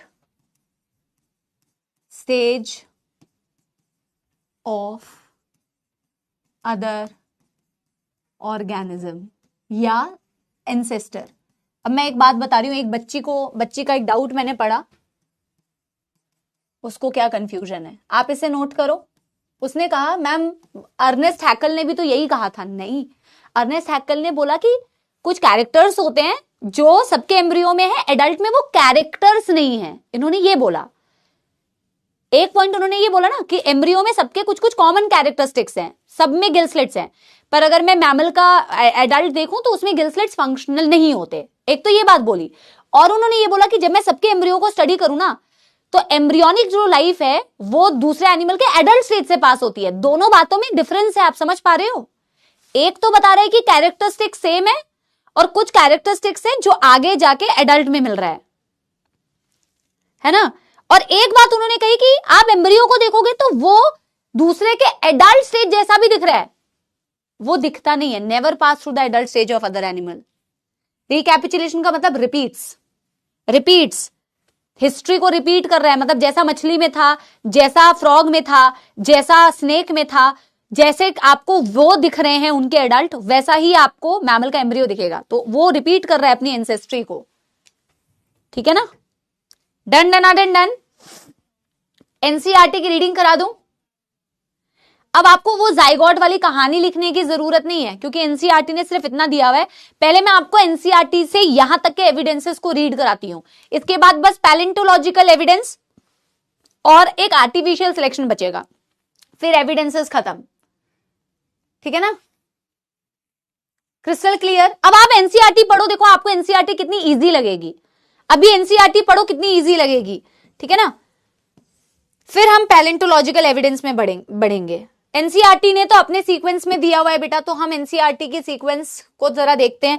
I think मैंने ये न्यू एनसीईआरटी का पेज नंबर लिखा हुआ है। जिसके पास पुरानी एनसीईआरटी है प्लीज बाकी बच्चों को बता दो कि पुरानी एनसीईआरटी का कौन सा पेज नंबर है। ये न्यू एनसीईआरटी का शायद पेज नंबर है, एक बार मुझे कंफर्म करना। 113 न्यू एनसीईआरटी का है। What are the evidence of evolution. यहां सबसे पहले फॉसिल्स के बारे में बताया, तो हमने अभी फॉसिल्स पढ़ा नहीं है, तो ये हम बाद में करेंगे।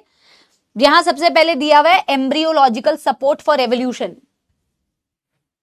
ठीक है ना। यस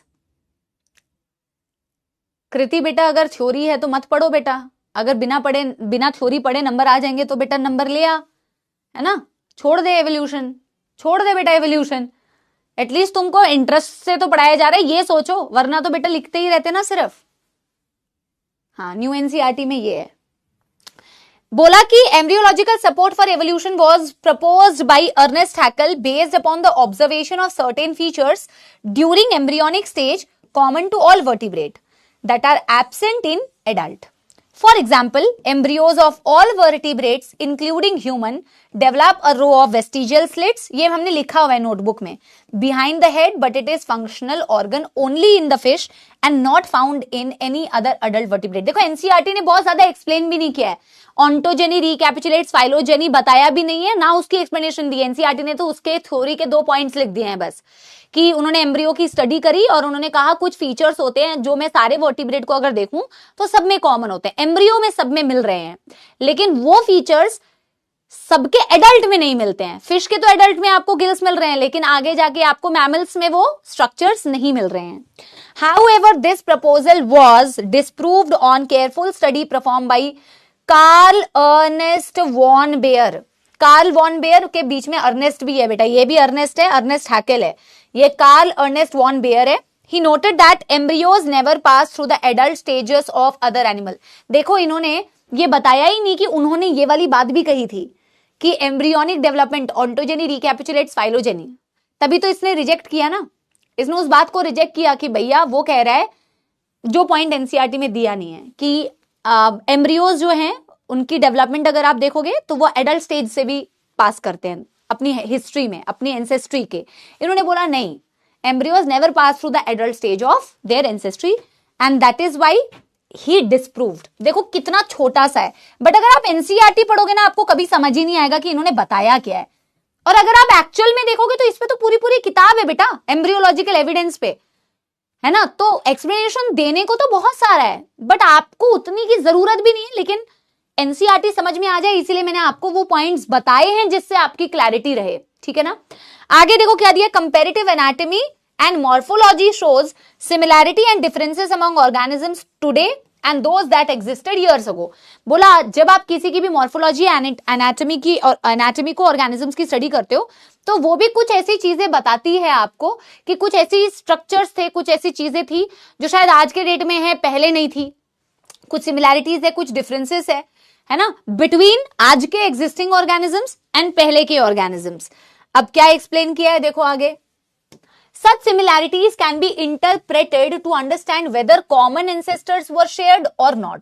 बोला यही आपको हेल्प करती है जानने में, यही हेल्प करती है आपको जानने में कि हमारी एंसेस्ट्री सेम थी या अलग थी जब आप उन स्ट्रक्चर्स की स्टडी करते हो।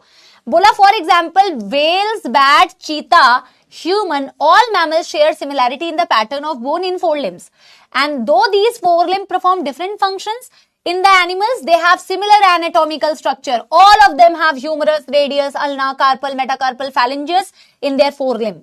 Hence, these animals are same structures developed along different directions due to adaptations to different needs. बोला जब मैंने इन वेल, बैट, चीता, ह्यूमन सारे मैमल्स की एनाटॉमी को स्टडी किया, फोरलिम्ब को, तो सब में ये बोन्स मिले। बोला कि सेम स्ट्रक्चर डेवलप था, लेकिन क्योंकि अलग अलग एडेप्टेशंस थी, अलग अलग जरूरत थी, तो इनकी फंक्शन अलग अलग हो गए। And this is called as बेटा divergent evolution and these structures are called homologous structure. Homology indicate common ancestry. फिर क्या बोला, other example are vertebrate heart और ब्रेन। तो बेटा हार्ट अलग और ब्रेन अलग, ठीक है ना। फिर बोला in plants also thorns and tendrils of bougainvillea and cucurbita represents homology. मैंने आपको बता भी दिया, डायग्राम में भी दिया हुआ है। Homology is based on divergent evolution, whereas analogy refers to a situation exactly opposite. Analogy exactly opposite situation है homology से. जैसे कि बोला हुआ है wings of butterfly and birds look alike, दिखते तो एक जैसे हैं, लग रहा है कि सेम ही है, but no, they are not anatomically similar structures, though they perform similar function. Function तो एक ही कर रहे हैं, बाहर से एक जैसे दिख रहे हैं, बट इंटरनली एनाटॉमिकली अलग है. Analogous structures are a result of convergent evolution, मतलब different structures evolving for same function and hence having similarity. अलग स्ट्रक्चर थे, एक जैसा काम कर रहे हैं क्योंकि उनमें रिक्वायरमेंट सेम थी. And other example of analogous structure बेटा, eye of octopus, eye of mammal, flipper of penguin and dolphin. One can say that it is the similar habitat that has resulted in selection of similar adaptive features in different group of organisms, but towards same function. बेटा ये NCERT ना read करना कोई आसान काम नहीं है, बहुत ज्यादा टाइम जाता है. तो हम लेक्चर्स में इसे इंक्लूड करते हैं, लेकिन लेक्चर्स में टाइम नहीं दिया होता, तो इसको यूज किया करो. आपको देखो बेटा, आपको जो जो बातें मैंने बताई वो सेम यहाँ पे एक्सप्लेन की हुई है कि हम ये कह सकते हैं, वन कैन से दैट एक जैसा हैबिटेट, सिमिलर हैबिटेट की वजह से selection of similar adaptive features in different group of organisms towards similar function, that is convergent evolution. Sweet potato, potato example of analogy. और फिर ये बायोकेमिकल एविडेंस बताया हुआ है, देखो, in same line of argument, similarity in proteins and genes performing a given function among diverse organisms gives a clue of common ancestry. बोला कि diverse organisms हैं, बट इनमें सिमिलैरिटी है प्रोटीन्स एंड जीन्स की, एक गिवन फंक्शन जो कर रहा है वो भी आपकी कॉमन एंसेस्ट्री को बताता है. आगे ये जो man has bred selected plants and animals, ये आर्टिफिशियल सिलेक्शन, ये मैं अभी बता रही हूं. सेकेंड लास्ट बेटा एविडेंस जो हम पढ़ने वाले हैं, दैट इज पैलेंटोलॉजिकल एविडेंस. मुझे बताओ किसी को कोई दुख दर्द समस्या यहां तक, या पैलेंटोलॉजिकल एविडेंस में बढ़े? बढ़े पैलेंटोलॉजिकल एविडेंस. अगर आपसे कोई पूछे सबसे एक्यूरेट इंफॉर्मेशन कौन बताता है एवोल्यूशन के बारे में, सबसे करेक्ट आइडिया कौन देता है, तो पैलेंटोलॉजिकल एविडेंस. पैलेंटोलॉजिकल एविडेंस सबसे एक्यूरेट आइडिया देता है, सबसे बेस्ट एविडेंस होता है इवोल्यूशन का. बट है क्या ये पैलेंटोलॉजिकल एविडेंस? ये है फॉसिल्स, जो आपको, मुझे, सबको पता है. अगर आप किसी नॉन साइंस स्टूडेंट से भी पूछेंगे तो वो एक चीज जरूर बताएगा कि इतने साल पहले डायनासोर्स एग्जिस्ट करते थे. उसको होमोलॉजी एनालॉजी का नहीं आइडिया होगा, उसको वेस्टिजियल ऑर्गन्स का भी शायद नहीं आइडिया होगा, ना ही उसको बायोकेमिकल का आइडिया होगा, ना ही उसको एम्ब्रियोलॉजिकल एविडेंस का आइडिया होगा, लेकिन उसको फॉसिल्स का जरूर आइडिया होगा. हर किसी को फॉसिल्स के बारे में जरूर पता है कि कई साल पहले डायनासोर्स एग्जिस्ट करते थे, आज नहीं है. लेकिन तुम्हें मुझे पता कैसे चला? या हमारा ह्यूमन एवोल्यूशन देख लो, जो मैं तुम्हें पढ़ाऊंगी कि हम कैसे इवॉल्व हुए, हमारी जो ये पूरी ब्रांचिंग थी कैसे हुई, Dryopithecus, Ramapithecus, Australopithecus, Homo habilis, होमो इरेक्टस, कैसे पता चला? क्योंकि फॉसिल्स मिले थे यार, क्योंकि अलग अलग टाइम पीरियड पे फॉसिल्स मिले थे. सबकी एज भी निकाल सकते हो, फिजिक्स में पढ़ते भी हो ना, कार्बन डेटिंग है ना. हम सिर्फ मेथड्स का नाम लिखेंगे, एज कैसे पता करते हैं एक्सप्लेन नहीं करेंगे क्योंकि जरूरत नहीं है, आपको सिर्फ लिखना है एक कि कैसे कार्बन डेटिंग करके पता चलते हैं. Yes, absolutely. अब देखो कितना बढ़िया है यार, थ्योरी है बट है तो इंटरेस्टिंग ना. इंटरेस्ट के साथ पढ़ो, लिखना तो है ही बेटा, कहां जाओगे, पढ़ना तो है ही. सो व्हेन यू से palaeontology, it is the study of fossil. और फॉसिल क्या होता है? फॉसिल होता है प्रिजर्व्ड कोई भी एनिमल, कंप्लीट एनिमल भी हो सकता है प्रिजर्व हो गया हो, है ना, कंप्लीट ऑर्गेनिज्म प्रिजर्व हो गया हो, आइस के अंदर प्रिजर्व हो गया हो कोल्ड रीजन्स में, या उसका कोई बेटा पार्ट, बॉडी पार्ट प्रिजर्व हो गया हो, या उसका कोई इंप्रिंट, उसकी छाप हो सकता है, मड में उसका एक इंप्रिंट मिल गया, या रॉक में किसी का इंप्रिंट मिल रहा है तुम्हें, है ना, तो उसकी कोई इंप्रिंट्स बेटा, इवन उनका excreta is also a fossil. So anything that is preserved for many years, है ना, इनको आप बोलते हैं फॉसिल्स. और फॉसिल्स की स्टडी को आप बोलते हैं पैलेंटोलॉजिकल एविडेंस. पैलेंटोलॉजी, पहले तो यही लिखते हैं बेटा, what is a fossil.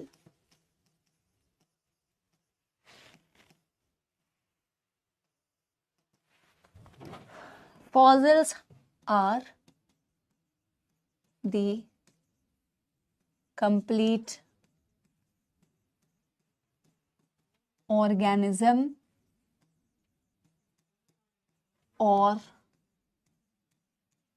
its part or footprint or excreta reserved over million years। और फिर आप कहते हैं palaeontology. Palaeontology is the study of fossil. फिर आप कहते हैं पैलेंटोलॉजी। पैलेंटोलॉजी क्या होता है बेटा? स्टडी ऑफ फॉसिल, उसी को पैलेंटोलॉजी कहते हैं। अब एनसीईआरटी ने बहुत बढ़िया इसकी एक्सप्लेनेशन अच्छी दी है। एनसीईआरटी ने, बच्चा खुद भी पढ़ के समझ सकता है, इसकी एक्सप्लेनेशन अच्छी दी है कि फॉसिल्स कहाँ, कौन से रॉक्स में फॉसिल मिलते हैं। बचपन में बेटा ये वैसे बचपन में बेटा अगर हम ये पढ़ा देते ना तो कितने अच्छे से हमें, हमने भी या तो ध्यान नहीं दिया या तो हमने भी ध्यान नहीं दिया। जब वो हमारी बेटा किताबें होती थी ईवीएस वाली, उसमें रॉक्स कैसे बनते हैं, ये आई थिंक 7वीं 8वीं में पढ़ाया जाता है। वेदरिंग ऑफ रॉक्स है ना, इरोजन है ना, तो हम उतना ध्यान से पढ़ते नहीं है तब। ये बहुत बेसिक्स होते हैं। बच्चा अगर तभी बहुत अच्छे से बेसिक्स को पढ़ ले तो क्या बात होती है ना। ध्रुव बेटा, जैसे कोई भी हार्ड पार्ट प्रिजर्व हो सकता है वैसे एक्सक्रीटा भी प्रिजर्व हो सकती है यार। There are different preservation methods, हम उसको नहीं पढ़ रहे हैं कि कैसे प्रिजर्व होती है। सॉफ्ट टिश्यूज भी प्रिजर्व हो जाते हैं। इनफैक्ट आइस में ही देख लो, सॉफ्ट टिश्यूज प्रिजर्व हो जाएंगे। ऐसे तुम बोलोगे कि सॉफ्ट टिश्यू प्रिजर्व नहीं हो सकते, बट सॉफ्ट टिश्यूज भी प्रिजर्व हो जाते हैं, है ना। जियोग्राफी, हाँ जियोग्राफी में पढ़ते हैं। तो अब बेटा हम इसको लिखना स्टार्ट करो। अब इसको लिखना स्टार्ट करो, आप लिखते भी जाओ और मैं एक डायग्राम बनाऊंगी तो समझते भी जाना, ठीक है ना। ये एनसीईआरटी की लाइन्स है। देखो क्या लिखा है, rock form sediment and a cross section of earth crust indicate the arrangement of sediments one over the other during the history of earth। अगर तुम्हें नहीं लिखना बेटा तुम्हारी चॉइस, ये तो एनसीईआरटी की लाइन्स है, लेकिन तुम अभी बैठ के टाइम पास थोड़ी करोगे। लिखो, कम से कम दिमाग में याद रहेगा और बोर्ड्स में लिखने के लिए आएगा तो लिख पाओगे कि एक्सप्लेन पैलेंटोलॉजिकल एविडेंस, है ना। जैसे कि बोला कि यार सेडिमेंट्री रॉक्स होते हैं ना बेटा, जो लेयर बाय लेयर बेटा, layer by layer, layer by layer बेटा, रॉक्स के छोटे छोटे पार्टिकल्स बेटा डिपॉजिट होते गए, डिपॉजिट होते गए, डिपॉजिट होते गए, डिपॉजिट होते गए, और उन्होंने सेडिमेंट्री रॉक्स बना दिया। अब सेडिमेंट्री रॉक्स का मतलब ही है सेडिमेंट्स, मतलब लेयर्स। ये कहता है रॉक फॉर्म सेडिमेंट्स, तो आपकी सेडिमेंट्री रॉक्स बनी मानो ऐसे, लेयर बाय लेयर बेटा, कई मिलियन ऑफ ईयर्स तक लेयर बाय लेयर बेटा इस तरीके से बेटा डिपोजिशन हुआ, ठीक है ना। पानी के थ्रू आ गया बेटा, इरोजन से आ गया, रॉक के वेदरिंग से आ गया। ऐसे पार्टिकल्स बेटा क्या हुए ना, कई सालों तक इन्होंने ऐसे बड़े बड़े बेटा चट्टानों को बना दिया, सेडिमेंट्री रॉक्स को बना दिया। ये मैं बना रही हूं कि धीरे धीरे करके बनी होगी ना रॉक्स, एक बार में तो बनी भी नहीं होगी। ये डायग्राम आपको बनाना है क्या? यस, आप बनाना इसे लास्ट में। मैंने बहुत ज्यादा लेयर्स बना दी, इतने लेयर्स बनाने का नहीं था, बट कोई नहीं, ठीक है ना। ये मैं आपको दिखाना चाह रही हूं कि एक सेडिमेंट्री रॉक है, ठीक है ना। कहते हैं, अब देखो, एक तो इन्होंने ये बोला कि रॉक, आपसे क्वेश्चन में पूछेंगे कौन से रॉक्स में आपको वो फॉसिल्स मिलते हैं सेडिमेंट्री, तो बोला रॉक फॉर्म सेडिमेंट्स। सेडिमेंट्स का मतलब layers and a cross section of earth crust. अगर आप अर्थ के क्रस्ट को देखेंगे तो it will indicate the arrangement of sediments one over the other during the long history of earth. एक के ऊपर एक बेटा डिफरेंट सेडिमेंट्स का अरेंजमेंट है। डायग्राम से समझ में आ रहा है, एक के ऊपर एक डिफरेंट डिफरेंट लेयर्स बनी होगी ना बेटा, तभी तो ये इतनी बड़ी चट्टान बन गई। फिर बोला different age rock sediment contain fossil of different life forms who probably died during the formation of a particular sediment. जैसे मैं आपको डायग्राम से दिखाती हूं, हाइपोथेटिकली दिखा रही हूं, है ना।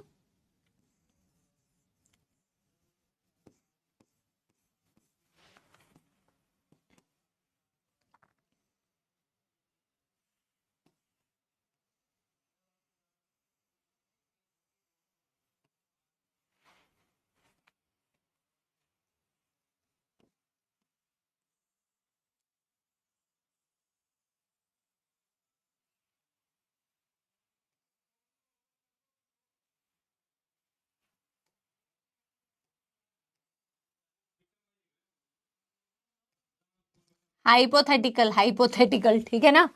तो मैं ये दिखाना चाह रही हूं कि आपको अलग अलग सेडिमेंट्स को जब आप निकालोगे, डिफरेंट एज रॉक सेडिमेंट, आप खुद देखो ना बेटा, एक बात बताओ मुझे, ये जो लेयर है, ये जो सबसे डीपेस्ट लेयर है, एक होगी सबसे डीपेस्ट लेयर ना, सबसे लास्ट वाली लेयर, और एक होगी सुपरफिशियल लेयर, यानी कि सबसे टॉप वाली जो लेयर है, नई नई ताजी ताजी।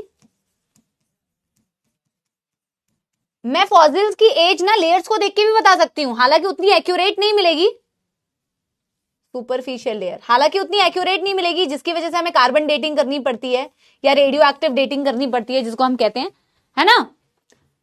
हाँ, लेकिन बेटा अगर मैं इन लेयर्स को देखूं तो वैसे अगर तुम अपनी अपनी नॉलेज के हिसाब से देखो तो तुम ये कह सकते हो कि मैम जो सबसे डीप की लेयर होगी उसमें सबसे पुराना फॉसिल एग्जिस्ट करता होगा, और उस वक्त में, उस एज में जब वो लेयर थी और वो एनिमल एग्जिस्ट करता होगा और मरा होगा या प्रिजर्व हो गया होगा, तो उस लेयर में डिपॉजिट हो गया, फिर उसके ऊपर नई सेडिमेंट्स मिल गई, नया टाइम आया, नया दौर आया, नए एनिमल्स आए, नए ऑर्गेनिजम्स आए, उस दौरान, उस टाइम पीरियड पे जो मरा होगा वो उस लेयर में डिपॉजिट हो गया होगा।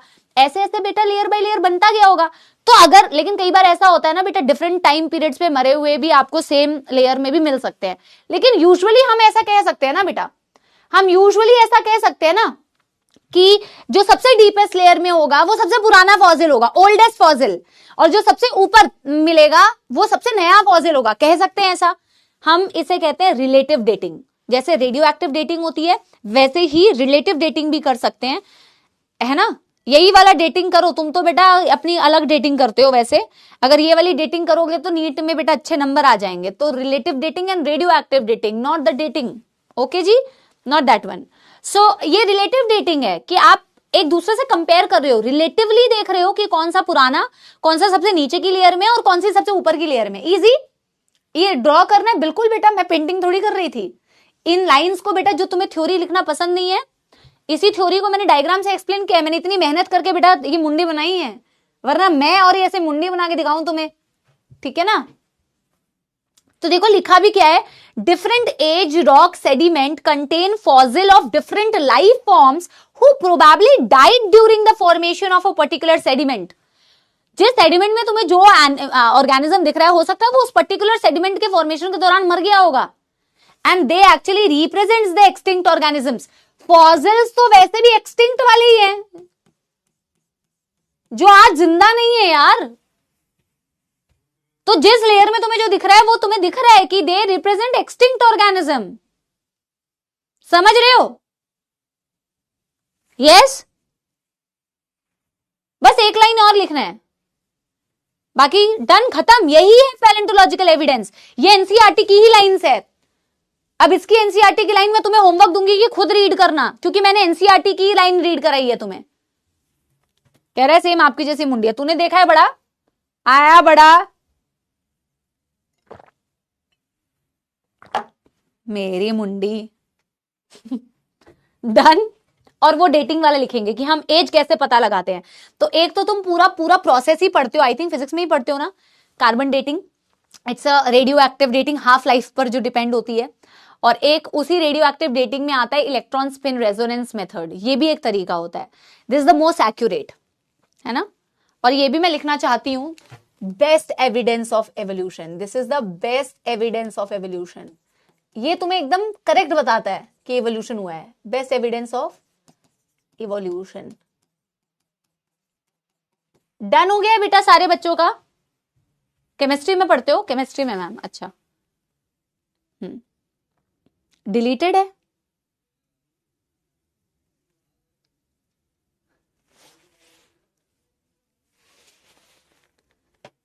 तुम्हें तो बेटा मजे आ जाते हैं ना, कोई भी चीज डिलीट होती है तो तुम्हारा काम ही क्या है, पढ़ना लिखना है नहीं, और वेट करना है कि कब एनटीए नया कोई निकालेगा अपडेटेड सिलेबस और सब कुछ डिलीट कर देगा। तुम तो इसी चीज का वेट कर रहे होते हो, कब डेट शिफ्ट हो जाएगी तुम्हारी इसकी नीट की।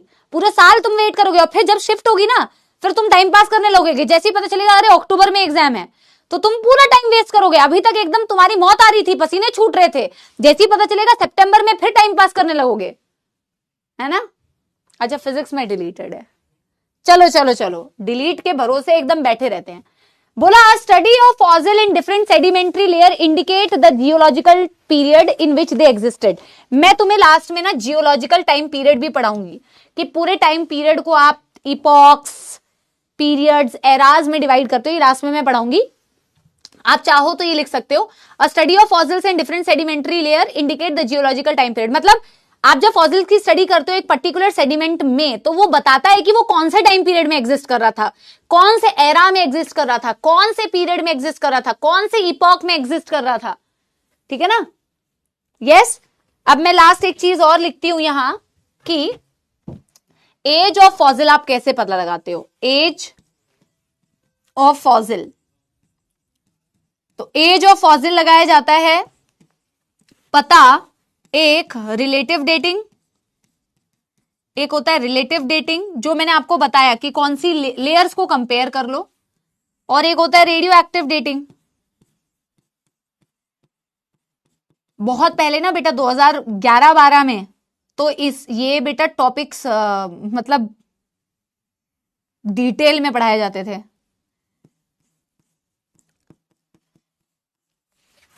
Radio active dating, relative dating मतलब comparing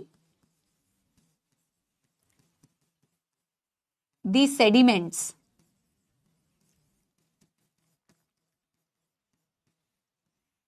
deepest layer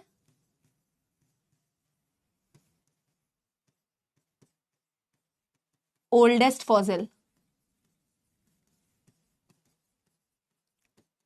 and superficial layer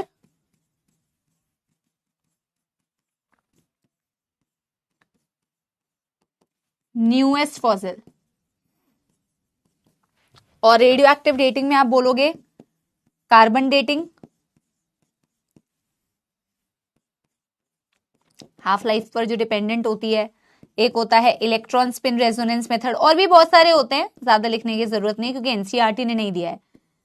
electron spin resonance method, this is the most accurate. Electron spin resonance method सबसे एक्यूरेट मेथड होता है एज पता करने का। कार्बन डेटिंग से भी बेटा एक limited number of years depending upon the half life, एक लिमिटेड नंबर ऑफ इयर्स तक का ही तुम बता सकते हो कि इतनी एज का ही तुम डिटरमाइन कर सकते हो। ऐसा नहीं कि कोई कहीं पे भी कभी भी एग्जिस्ट करता था तो तुम बता पाओगे, है ना? And that depends on the half life. Done?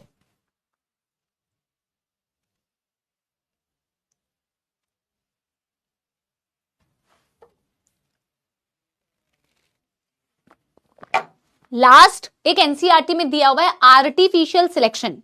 Actual में मैं इसे एविडेंस में ही आपको पढ़ा रही हूं, और एनसीईआरटी ने दिया भी है नीचे, वो होमोलॉगी और एनालॉगी के नीचे, कि आर्टिफिशियल सिलेक्शन भी एक एविडेंस है कि एवोल्यूशन, ऑर्गेनिक एवोल्यूशन हुआ होगा। कैसे, अभी मैं आपको बताती हूं। ठीक है ना?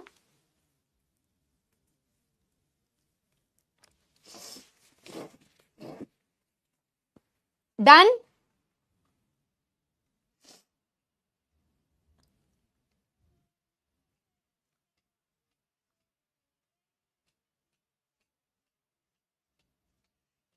Everybody done? इसके एनसीईआरटी की रीडिंग होमवर्क, क्योंकि मैंने एनसीईआरटी के ही पेजेस लिखे हैं तो कोई बहुत तुम्हें नई चीज नहीं मिलेगी। इसके एनसीईआरटी की रीडिंग को तुम करना। ये जो है ये पैलेंटोलॉजिकल एविडेंस है, ठीक है ना? पढ़ना इसे, इजी है। सेम आधी लाइंस तो हम बेटा, आधी से ज्यादा 80% लाइंस तो हमने खुद लिखी हुई अपने नोट्स में। अब ये आर्टिफिशियल सिलेक्शन वाला बेटा, artificial selection as a evidence of evolution, इसमें मैंने एनसीईआरटी की लाइन ही रख ली है बेटा। ये होमोलॉगी और एनालॉगी के नीचे है, इसमें मैंने एनसीईआरटी की लाइन ही रख ली है। अभी ये कौन सा नंबर का होगा बेटा? क्या ये 5th नंबर है? Morphological, anatomical, biochemical, embryological, paleontological and artificial selection, ऐसे लिखो as an evidence of evolution. मैं बताती हूं इसमें से क्या लाइन लिखनी है आपको। ये सिंपल एक बात कह रहा है, ये कह रहा है कि यार तुम नेचर को चैलेंज कर रहे हो। तुम ये देखो कि हम जैसा तुच्छ प्राणी ह्यूमंस ने कितनी वैरायटी बना दी है आज के डेट में। बेटा आज के डेट में तुम्हें सब्जियों में कितनी वैरायटी दिखती है, एक बार देखो, जो पहले एग्जिस्ट ही नहीं करती थी। आज के डेट में क्या नए नए तगड़े तगड़े फ्रूट्स दिखते हैं तुम्हें। तुम सोचते हो ये पहले तो ऐसे नहीं था यार, है ना? गुआवा देख लो, बनाना देख लो, है ना? अब तुम गोभी में कितनी वैरायटीज देखते हो यार, तुम डॉग्स की कितनी ब्रीड्स देखते हो, अरे तुम काऊ की कितनी ब्रीड्स देखते हो, ये देखो काऊ की, बफेलो की। तो कह रहे हैं आर्टिफिशियल सिलेक्शन कैसे एवोल्यूशन का एविडेंस। आर्टिफिशियल सिलेक्शन मतलब हम खुद आर्टिफिशियली, हम खुद बेटा ब्रीड करते हैं, प्लांट ब्रीडिंग करते हैं, एनिमल ब्रीडिंग करते हैं, एग्रीकल्चर के लिए, हॉर्टिकल्चर के लिए, सिक्योरिटी के लिए। सिक्योरिटी मतलब बेटा जैसे तुम्हारे कुत्तों की कितनी सारी ब्रीड्स आती है, स्पोर्ट्स के लिए जैसे हॉर्स है ना। तो आप खुद एज अ ह्यूमन बीइंग आज के डेट में with in a few years कितनी वैरायटी क्रिएट कर देते हो, क्रॉसिंग करके, प्लांट ब्रीडिंग करके, एनिमल ब्रीडिंग करके। जब हम ऐसा कर सकते हैं, इतने कम स्पैन में हम इतनी वैरायटी बना सकते हैं, तो नेचर के पास तो मिलियन ऑफ ईयर्स थे यार। तो this is also an evidence कि अगर हम कर पा रहे हैं तो नेचर ने तो इतने सालों में डेफिनेटली ऐसा ऑर्गेनिक एवोल्यूशन दिखाया होगा। बोलो हाँ या ना, बोलो हाँ या ना।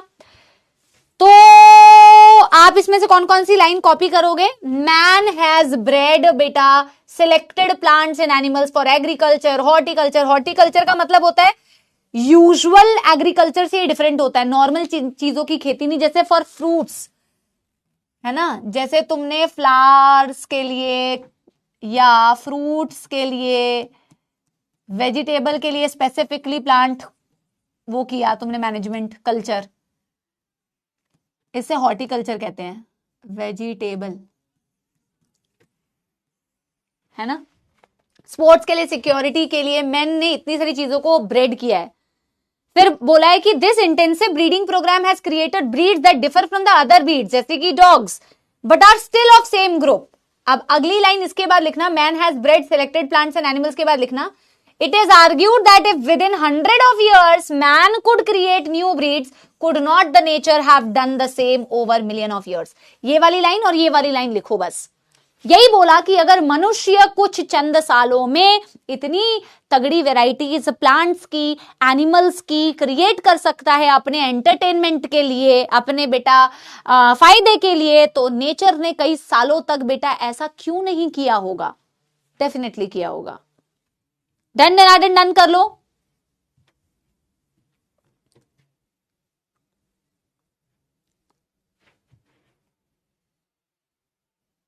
डन।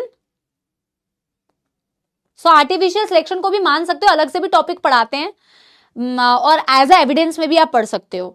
एक और बेटा एविडेंस होता है, तुम्हें पता है, बायोजियोग्राफिकल एविडेंस। इसको भी एनसीईआरटी ने एविडेंस में दिया नहीं है, तो मैं इसे अलग से जब तुम्हें अभी टाइम स्केल पढ़ाऊंगी तो मैं तुम्हें बताऊंगी कि तुम लैंड को देख के, बायोजियोग्राफी को देख के भी, अभी मैं तुम्हें बता रही हूं, आगे पढ़ाऊंगी, जब तक तुम ये नोट कर रहे हो मैं साइड हो जाती हूं, कि तुम ना किसी एरिया के प्लांट और एनिमल्स को देख के भी बता सकते हो कि कैसे हमारी इवोल्यूशन हुई है।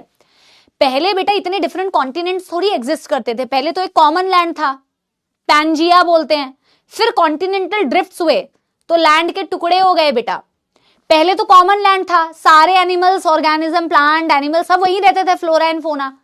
जब लैंड डिस्ट्रीब्यूट हो गया तो एनिमल्स और प्लांट्स भी डिस्ट्रीब्यूट हो गए। तो तुम्हें कई एनिमल्स ऐसे हैं जो तुम्हें अफ्रीका में भी मिल रहे हैं, एशिया में भी मिल रहे हैं, कुछ ऐसे हैं जो सिर्फ और सिर्फ बेटा तुम्हें ऑस्ट्रेलिया में ही मिल रहे हैं। तो ये डिस्ट्रीब्यूशन पैटर्न या बायोजियोग्राफी भी बताती है कि हमारा इवोल्यूशन हुआ है, कैसे हमारी एंसेस्ट्री रही होगी, हम एक ही जगह से आए और फिर हम बेटा सेपरेट हो गए। तो ये मैं तुम्हें अलग से बताऊंगी जब मैं जियोलॉजिकल टाइम स्केल बताऊंगी, एनसीईआरटी ने यहां पे दिया नहीं है, ठीक है ना। Done done done everybody.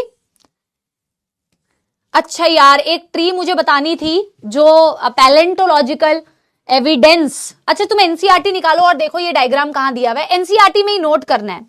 ये फॉसिल, एक फॉसिल दिखाया हुआ है ना, जो पॉइंट्स बताऊंगी वो एनसीईआरटी में ही नोट करना। यहां पे बहुत सारे ऐसे डायग्राम्स दिए हुए हैं जो तुम्हें नोट बनाने नहीं है, जैसे प्लांट एवोल्यूशन का भी एक चार्ट दिया हुआ है, तो बनाना नहीं है, लेकिन एनसीईआरटी से देखना है, कोई चीज छोड़नी नहीं है बेटा, है ना। एनसीईआरटी से हर एक चीज को देखना है। तो एक बार ये देखो, ये रेप्टाइल की एंसेस्ट्री दिखाई है कि कैसे डायनासोर्स कैसे एग्जिस्ट करते थे, है ना। इस चीज को एक बार देख लो, इस चीज को बेटा एक बार देख लो, देखो इस चार्ट को एक बार देखो, एक बार इस चार्ट को देख लो बेटा। यहां रेप्टाइल की एंसेस्ट्री है, रेप्टिलियन एंसेस्ट्री, इसकी ब्रांचिंग दिखाई हुई है, रेप्टाइल्स के कैसे आगे जाके ब्रांचिंग हुई, कैसे आगे जाके बेटा यही बर्ड्स में इवॉल्व हुए होंगे, तो ये दिखा रहा है रेप्टिलियन एंसेस्ट्री को, ये बड़ा वाला गोला जो है इधर, ये रेप्टाइल्स के एंसेस्ट्री को दिखा रहा है और इनकी ब्रांचिंग को दिखा रहा है। बेटा पेज नंबर बता दो सारे बच्चों को, न्यू एनसीईआरटी और ओल्ड एनसीईआरटी के पेज नंबर को बता दो, न्यू एनसीईआरटी और ओल्ड एनसीईआरटी के पेज नंबर को बता दो एक बारी। तो बोला रेप्टाइल की देखो कैसे बेटा एंसेस्ट्री कैसे ब्रांच की है, जैसे यहां पे दिखाया हुआ है एक डायनासोर जिसे बोला ब्रैंकियोसॉरस। बेटा ये मैं आपको बता रही हूं, कोई भी चीज छोड़ के मत जाओ, अगर इसकी फोटो आ गई तो तुम्हें बताना पड़ेगा ना ये ब्रैंकियोसॉरस है, या इसकी फोटो आ गई तो तुम्हें बताना पड़ेगा ये स्टेगोसॉरस है, या आगे जाके यहीं से क्या बने बेटा ट्राइसेरेटोप्स। तो फोटो आइडेंटिफाई करना आना चाहिए, कोई भी चीज छोड़ के मत जाओ। ब्रैंकियोसॉरस से आगे जाके बेटा तुम्हें यहाँ पे क्या दिख रहा है टायरेनोसॉरस, इसके बारे में तो एनसीईआरटी ने एक लाइन भी दी हुई है। और बेटा यही रेप्टिलियन एंसेस्ट्री से तुम्हें आगे जाके ये आर्कियोप्टेरिक्स दिख रहा है, इसके बारे में अभी मैं लिखवाती हूं, या तुम्हें दिख रहा है बेटा क्रोकोडाइल, या आगे जाके तुम्हें दिख रहा है टिरैनोडॉन। तो पहले तो ये पहचानो कि ये ब्रांचिंग कैसे दिखाई है, कि ये रेप्टिलियन एंसेस्ट्री है, इसी की एक ब्रांच से तुम्हें दिख रहा है ब्रैंकियोसॉरस, और आगे तुम्हें दिख रहा है टायरेनोसॉरस एक डायनासोर, और फिर तुम्हें दिख रहा है स्टेगोसॉरस डायनासोर, और फिर तुम्हें दिख रहा है बेटा ट्राइसेरोटॉप्स। आइडेंटिफाई करना आना चाहिए, जैसे कि अगर तुम इस ब्रैंकियोसॉरस को देखोगे तो इसकी लंबी गर्दन है, लॉन्ग नेक, इसके बारे में एनसीईआरटी ने कुछ नहीं दिया, एनसीईआरटी ने सिर्फ इसके बारे में दिया हुआ है। तो मैं इसको स्टार मार्क भी कर रही हूं, बट मैं तुम्हें पहचानना सिखा रही हूं बस। Long neck and long tail, लंबी पूंछ लंबी गर्दन, और ये एक्चुअल में हर्बीवोर भी था पता है, पर लिखने की जरूरत नहीं है, लॉन्ग टेल है ना। जब तुम स्टेगोसॉरस को देखोगे तो इसके पीठ में ऐसा दिख रहा है, ऐसे लग रहा है कांटे लगे हुए हैं इसकी पीठ में, है ना, ऐसा लग रहा है इसके पीठ में कांटे लगे हुए हैं, टेल में कांटे लगे हुए हैं। तो इसकी सीरेटेड, सीरेशंस बोलते हैं, धारियां, ऐसे बोलते हैं धारियां, सीरेटेड बैक। किसकी सीरेटेड बैक दिख रही है तुम्हें इसके पीठ में और टेल में? स्टेगोसॉरस के। ट्राइसेरेटॉप्स, ट्राई का मतलब है 3 हॉर्न्ड, तो 3 हॉर्न्स दिख रहे हैं तुम्हें इसके ऊपर, 3 हॉर्न्ड डायनासोर, इसीलिए ट्राइसेरेटॉप्स, ठीक है ना। फिर तुम्हें दिख रहा है बेटा टायरेनोसॉरस, ये बहुत इंपॉर्टेंट है इसलिए मैं स्टार मार्क कर रही हूं। This was the biggest dinosaur existing at that time, सबसे बड़ा डायनासोर बेटा, biggest dinosaur existing that time was Tyrannosaurus rex. Very very very very important, इसकी 20 फीट हाइट थी, इसके बारे में एनसीईआरटी ने दिया हुआ है तो ये डेटा याद रखना, 20 फीट हाइट थी। और अगर तुम इसके दांत देख लो ना बेटा तो तुम तो उतना नहीं डरोगे, तुम अपने देख लो तो तुम डर जाओगे, लेकिन तुम अगर इसके देखोगे ना बेटा तो फियरसम डैगर लाइक टीथ, भाले जैसे दांत, चाकू, एकदम तेज तर्रार चाकू, मतलब फियरसम मतलब भयानक, फियरसम डैगर लाइक टीथ, बहुत तेज धारीदार नुकीले, डैगर लाइक टीथ,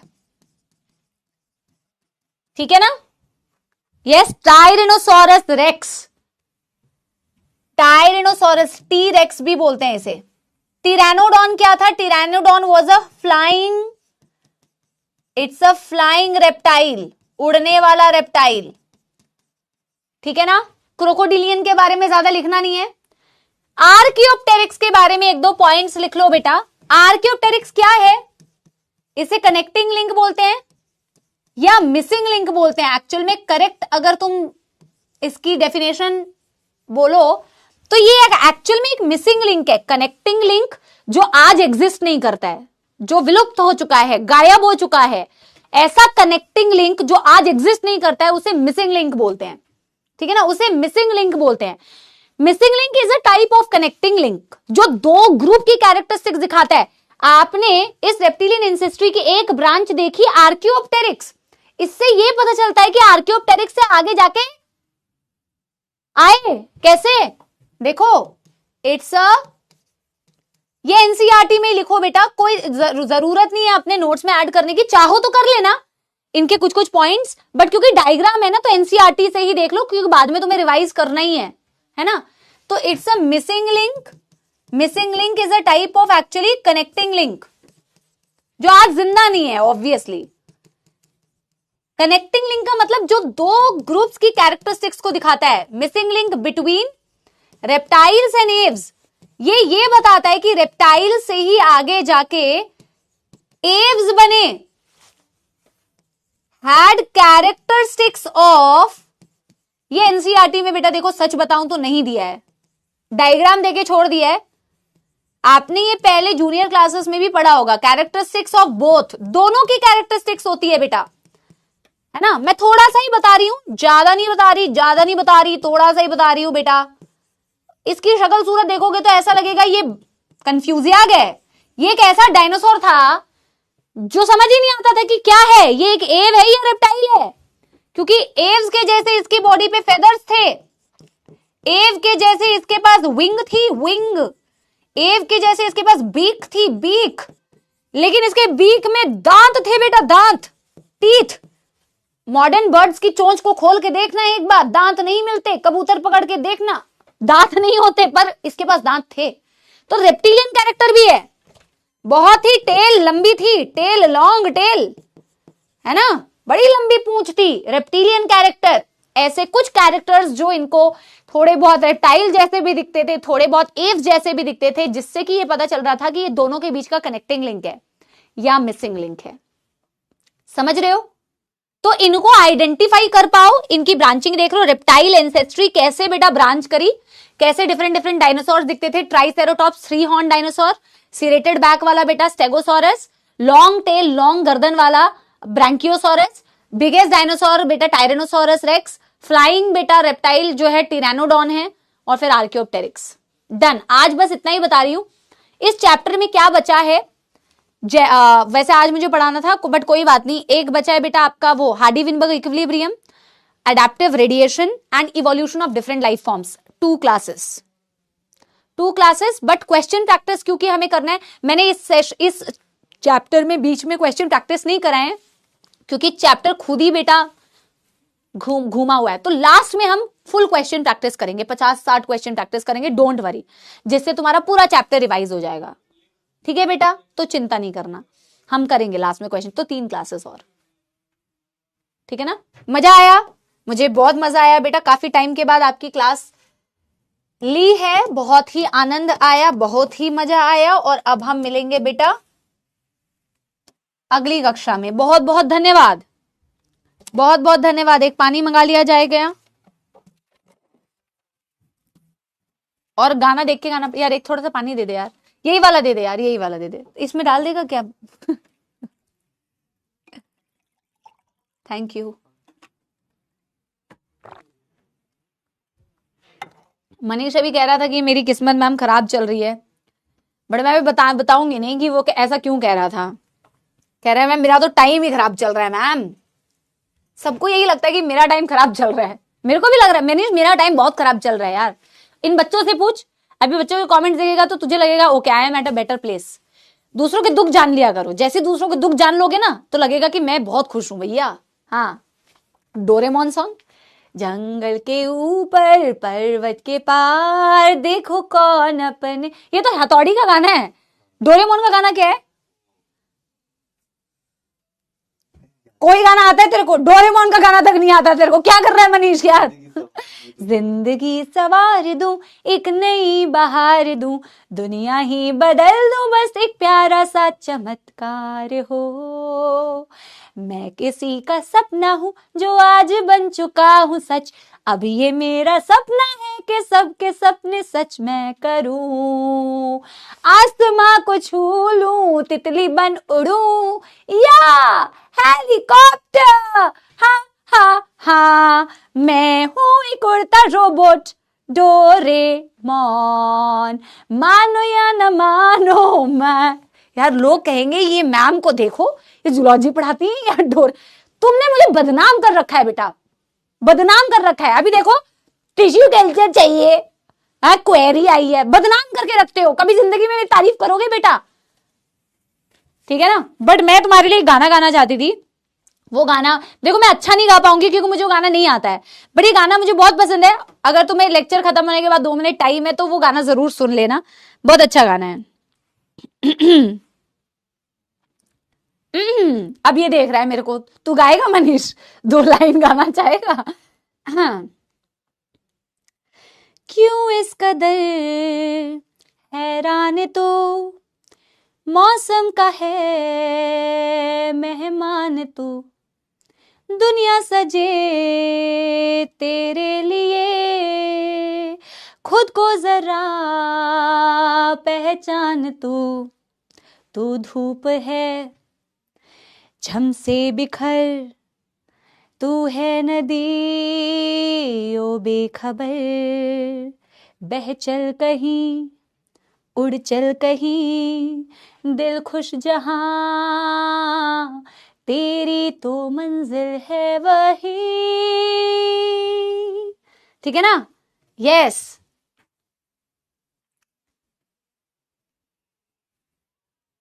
चलो विपिन सर को भी तुम कॉल किया जाए एक बारी कि अगर सर क्लास में नहीं होंगे तो सर फोन उठा लेंगे, अगर सर क्लास में होंगे तो नहीं कह सकते। अगर सर आपको हैप्पी चिल्ड्रंस डे बोलना चाहते हैं और मैं सर को हैप्पी चिल्ड्रंस डे विश करूंगी, पहले मैं कहूंगी सर आप मुझे हैप्पी चिल्ड्रंस डे विश करो। देखते हैं। Hello, happy children's day sir. Sir मैं आपको लाउड स्पीकर पे डाल रही हूँ क्योंकि लक्ष्य के बच्चों को आपको हैप्पी चिल्ड्रंस डे बोलना है, लेकिन उन बच्चों को बोलने से पहले सर हम एक दूसरे को विश करेंगे। ओके ओके, मैं आपको लाउड स्पीकर पे डाल रही हूँ। सर आप कुछ कह रहे हैं? हैप्पी चिल्ड्रंस डे मैम, आपको भी और सारे दोस्तों को भी। बहुत बहुत धन्यवाद सर। बच्चे आप लोग आपको बहुत मिस कर रहे थे तो उन्होंने कहा कि सर को कॉल लगा दिया जाए। मैंने कहा ठीक है कर लेते हैं, कोई बात नहीं। सर ने प्लांट ब्रीडिंग वाला टॉपिक बताया तो नहीं, बट कोई बात नहीं। नहीं मैम, वो जा रहा है मंडे को। अरे सर मेरे को, पर वो मुझे लगता है कुछ गैप रह गया वो कम्युनिकेशन का, बट वो टीम को अपडेटेड था। वो मंडे मैंने और ट्यूसडे को बताया सर बच्चों को, विपिन सर से ज्यादा डेडिकेटेड टीचर है ही नहीं दुनिया में, ठीक है ना? और मेरे से ज्यादा सर कह रहे होंगे मैम क्या कर रही है। नहीं मैम सर मुझे एक्चुअली सब लोग कॉल करके ऐसा ही करते हैं। मैंने देखा शॉर्ट्स पे जो क्लिप करते हैं उस पे, तो I am very used to it. अब मैं भी ऐसा ही करूंगा किसी दिन आपको कॉल करके। सर एक्चुअली मैंने ये इसलिए बोला ताकि आप बन जाओ ऐसा। मैंने सोचा मैं बोल दूंगी तो आप मजबूरी में आपको बनना पड़ेगा। आपको तो मैम पता ही है कि मैं कैसा हूँ, वो तो शायद। सर देखो आपके बच्चे, सर देखो कह रहे हैं सफेद झूठ। देखना बच्चे सर आप ही के स्टूडेंट्स है सर, आप ही के। वो उन्होंने सिर्फ क्लास में देखा हुआ है ना, तो उनको लगता है कि सीरियस मास्टर है। आप एक बार बताइए मैम कि जब मुझे लगता है आपकी वीडियोस कुछ लीक करनी पड़ेगी सर, जो मेरे पास रिकॉर्डेड है आपकी बहुत सारी है। टेम्परामेंट चेंज करने के लिए मैंने बहुत सारी लीक कर दी है मैम ऑलरेडी। इंस्टाग्राम पे खुद ही डालता रहता हूँ कि भाई मैं करता हूँ वर्कैटी मानो, पर वो अब नहीं हो रहा, वो नोशन चेंज नहीं हो रहा, तो क्या कर सकते हैं मैम। नहीं सर आप बहुत ही प्यारे प्यारे जग से न्यारे विपिन सर हैं, बच्चों के बहुत ही राज दुलारे प्यारे।